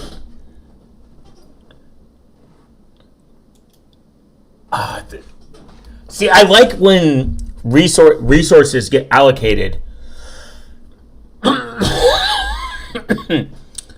into. I like when resources get allocated into very substrained systems. Like, what's the word I'm looking for? Where its resources are limited, and it's like, I needed to work. I needed to do this thing. I love it. Oh, it's GNU microkernel. The GNU herd is the GNU project's replacement for the Unix kernel. It's a collection of servers that run on Mach microkernel to implement file systems, network protocols, file access control, and other features that are implemented by the Unix kernel or similar such as Linux. Oh, based. That's sick. Our mission is to create a general purpose kernel suitable for the GNU operating system, which is it's been almost there for about 30 years now. When Linus made Linux, he said it was pointless because GNU herd would be out in a year or two. Yeah, that is a thing about with free and open source, because funding is always a limited resource. Like they either got to do it for the greater good, aka free. Since when did Honeypot forget how to pronounce Mach? Is it Mach or Mach? I'm retarded, so like, what do you mean? Match? On the Mach, I'm using CH as the K sound, but I'm retarded. About 30 years now, Linus made Linux. He said it was pointless because GNU herd would be out in a year or two. So the thing is, always comes down, in my opinion, this is like my perspective in the Linux space, it comes down to funding. I'm either doing it for free, and I'm doing it for free because I want to better society. I had a problem, and this problem is being resolved via this. Or I'm doing it because I know eventually it will be needed, and I will get funding for it. It's a it's really a gamble. It's pronounced mock. Okay. So I'm not retarded. Am I retarded? The mock. Okay, so I was using the CH. Fuck you, Billy! Wait, am I being gaslit? Is this what gaslighting is? Like in real life? There's a lot of projects out there that are super, like Libre. Here's another one. This is like a really good one.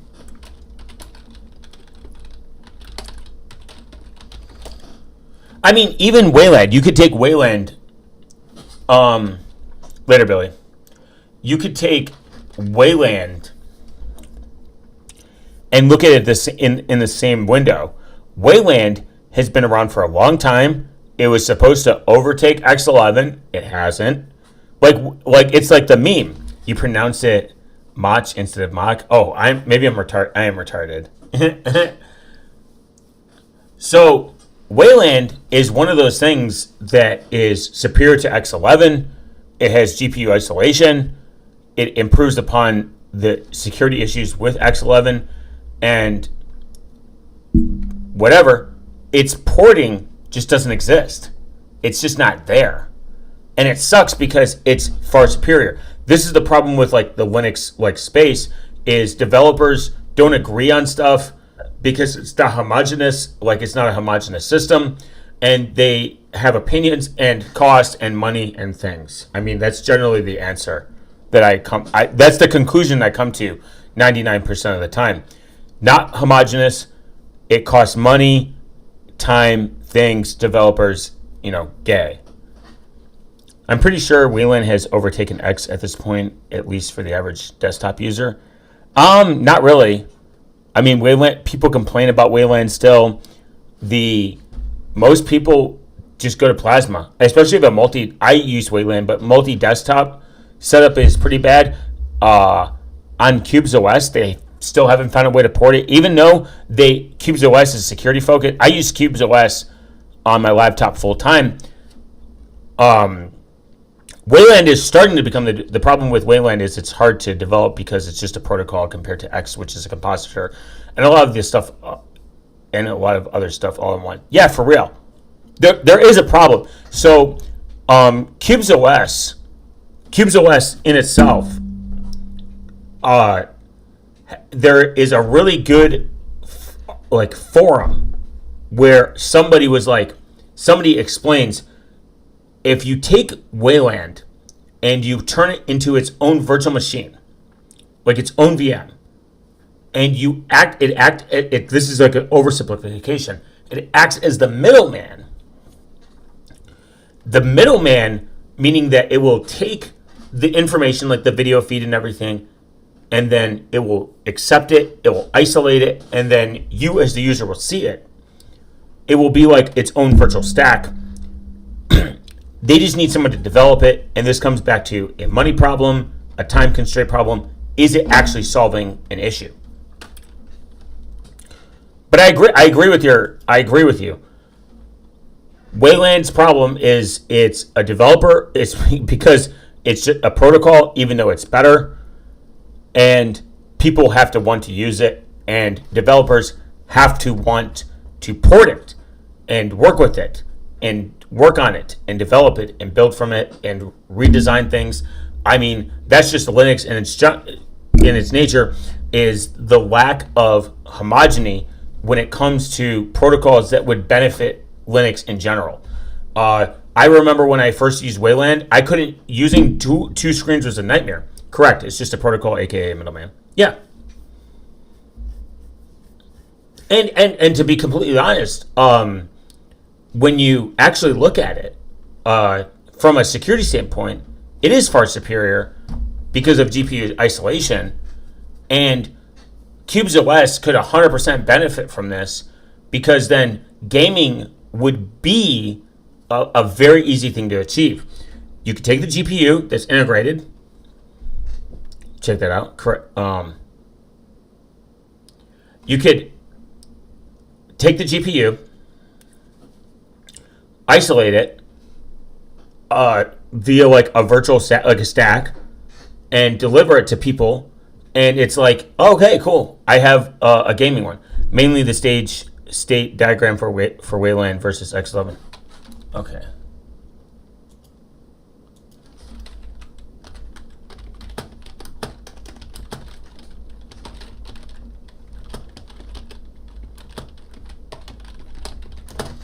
Yeah, just this section of Linux alone is like very interesting to me. Wayland uses a streamlined approach where applications communicate directly with a compositor, while X11 employs a central X server that manages all the running. I'm assuming like it spins up, like a server, like a kind of. I'm visualizing it as like a service, like if like system D, like a service. Did my link not? No, it didn't go through. It's a fucking YouTube problem because they think it's like malware or some gay shit. If you have Discord, we have a Discord via XMPP, via Matrix that's bridged. If you have XMPP, if you have XMPP, if you have conversations, XMPP, if you have Matrix or if you have Discord, join my link. You can post it there and I will see it on my end. I'm not promoting it via like anything that's like super malicious or anything, but I can see links through my streaming service where it's not an issue. But yeah, YouTube is a giant pussy when it comes to links for whatever lame reason. I kind of hate it because people post stuff in like, I don't expect everyone to join Discord or XMPP or Matrix. Let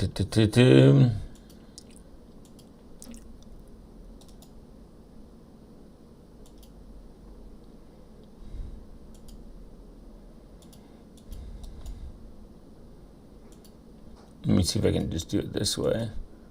If it will post. What the fuck?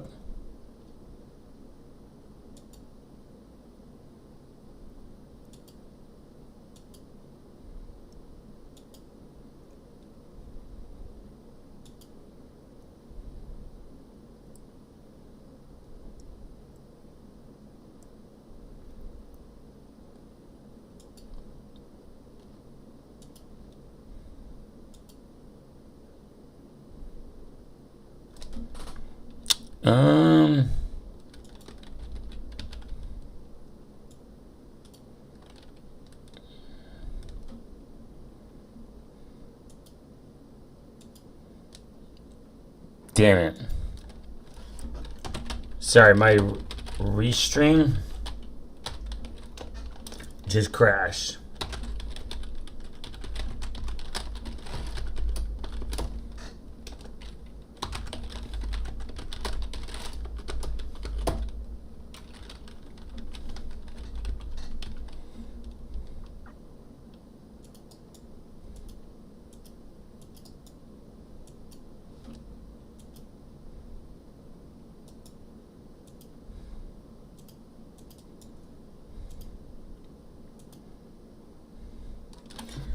Damn, I needed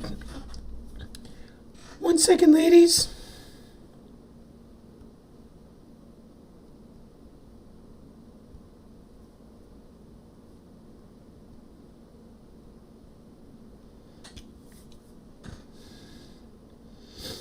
It's very weird.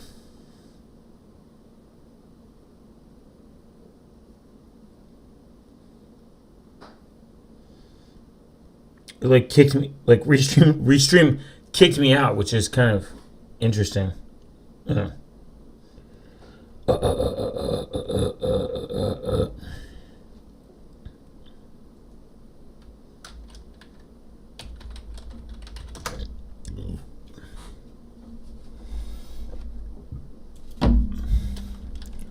So if anyone sent anything, I do not see it.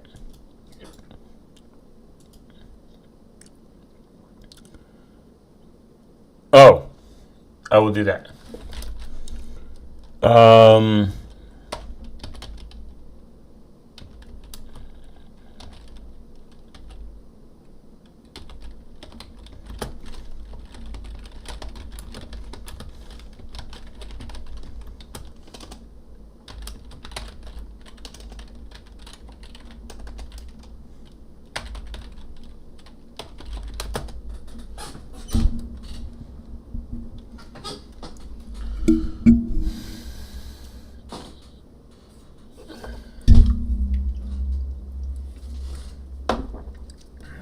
let's see. Traditional Wayland capacitors have been a monolithic architecture that combines the capacitor and the window manager into a single program. This has been the downside of requiring Wayland window managers to do the significant work of implementing an entire Wayland capacitor as well. The new 0.40 release of River, a non-monolithic Wayland capacitor, breaks from the traditional architecture and splits the window manager into a separate program. There are already many window managers compositors with River. It's true. The stable River Window Management v1 protocol gives Windows managers full control over the window position, key bindings, and all other window management policy, while River itself provides frame perfect rendering, good performance, and all the low-level plumbing required. The blog post just gives a high-level overview of the design decisions behind this protocol. This is roughly the same information I presented at FOSDEM 2026 talks. That's kind of sick. FOSDEM, I would love to go to just in general, just to listen to Virgin's talk on a platform. So you have the I'm pointing at my screen like people can fucking see. You have X11 window, e.g. the web browser, Xorg, the display server, the kernel. 1, 2, 3, X11 window terminal, X11 window manager, X11 compositor, and then the kernel. So 1, 2, 3, 4, 5, and then 6. Very interesting. Following the steps taken from a user clicking on a button in a window to change the window's display content is quite informative, referring to the numbers in the diagram above. The user clicks on a button in the window, the kernel sends an input event to the display server like, hey, I clicked on Pornhub.com or BigMommyMilkers.com, whatever. The display server decides which window to route the input event.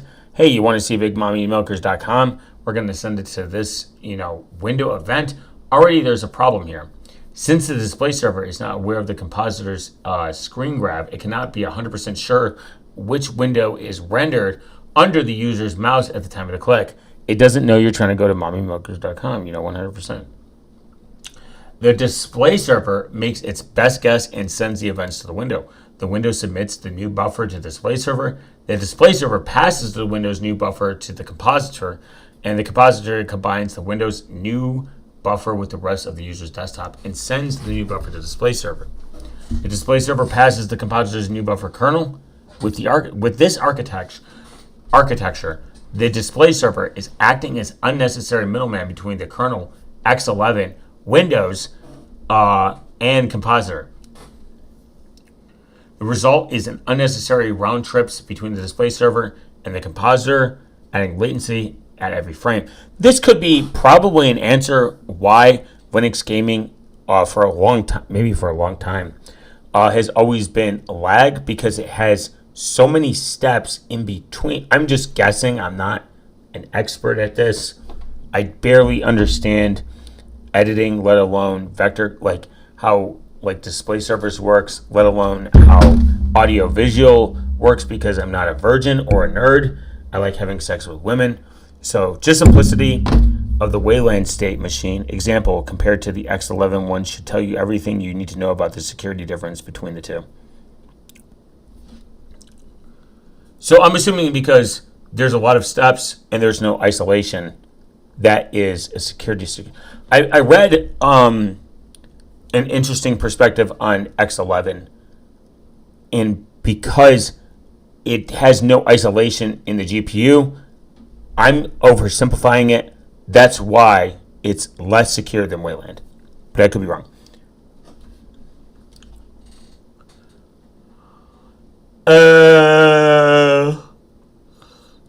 Kernel, Wayland compositor, display server, window manager, Wayland client, Firefox. Okay, so it's simplicity that creates less friction, less middleman, more isolation, less GPU fuckery. Because I'm pointing at my screen like you guys can see. Kernel, display, client. Simple. I mean, obviously less moving parts, that and the fact that there's double the tax service for sure. So I mean that was my assumption that it's like bigmommymilkers.com, bigmommymilkers.com, bigmommymilkers.com, boom, boom, boom, like versus hey, I need to go bigmommymilkers.com, boom, boom, like that seems like it's already a more efficient and least path of resistance that it comes to, a conclusion that it comes to.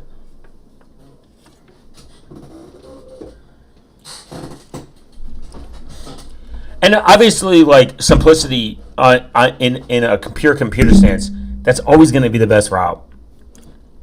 It's always going to be better to not have to do 16 steps to achieve one result. That's just in general in life. I mean, it's like that's kind of like my logic. It's like plumbing. Like if you have like a sink and it has to attach to 16 different joints and plumbing PVC. I'm just like using an analogy. Plumbing PVC pipes all the way to like the drain versus just straight pipe. It's obviously going to be more efficient and better and less prone to error if it achieves it in one step versus 16 steps.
Okay.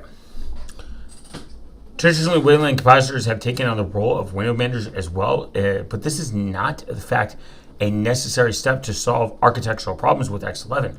Although I do not know for sure why their original Wayland authors chose to combine the window manager and the Wayland compositor, I assume it was simply the path of least resistance. It is not trivial to design a window management protocol that keeps all the advantages of Wayland, but it's certainly possible. This could be just a purely, I'm just assuming, a design disagreement issue where they disagree on the design structure, and the design structure means that they're like, oh, I don't like this. This could be achieved in a more robust, used, whatever protocol or like application or whatever, server, whatever.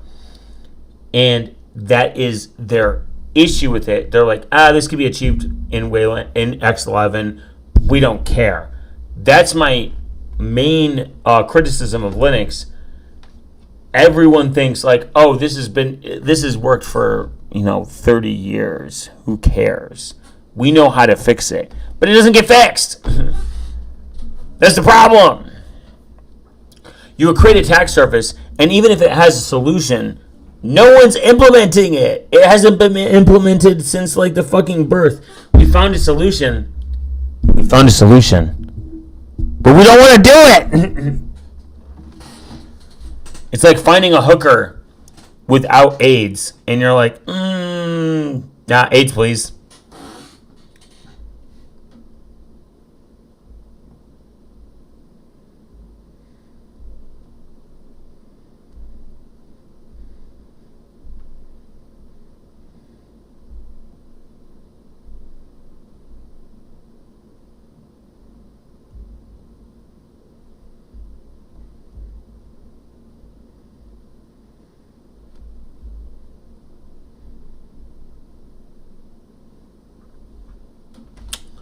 something to think about. Window management and protocol design constraints.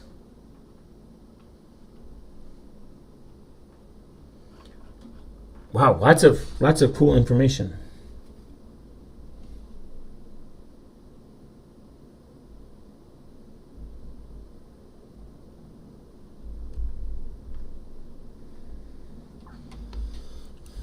Thank you, Special Duban, for your insight and your knowledge. Very basic, very cool, and a very cool link. I'm gonna definitely read more on it. It's kind of like a cool thing to even think about, because I think people don't even think about like just like your window manager in general.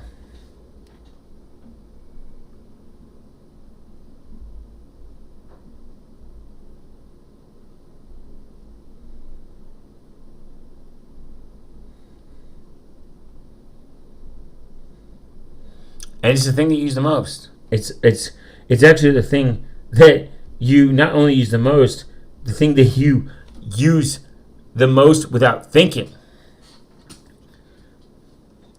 But guys, I've given 2 hours of my life, and I appreciate everyone stopping by, mainly because it shows that YouTube that I am a real person and I love all their policies and hate none of them. Most importantly, I want you to think, put it in the back of your head, what is your favorite Linux utility that you use all the time and you have no issue with? That's the important part. It not only helps with the engagement, because YouTube needs to know that I'm a real person and I love all their policies, it also helps the fact that the algorithm will push this to other schizophrenic people on the internet that I enjoy. And if you want to continue the conversation and interact with the community, join the Discord server, the Matrix server, the XMPP server, and don't forget to walk your snail. If you don't, 1,000 years of bad luck. Remember, take it at a slow pace. Love you guys. I will see you in the next video. Later.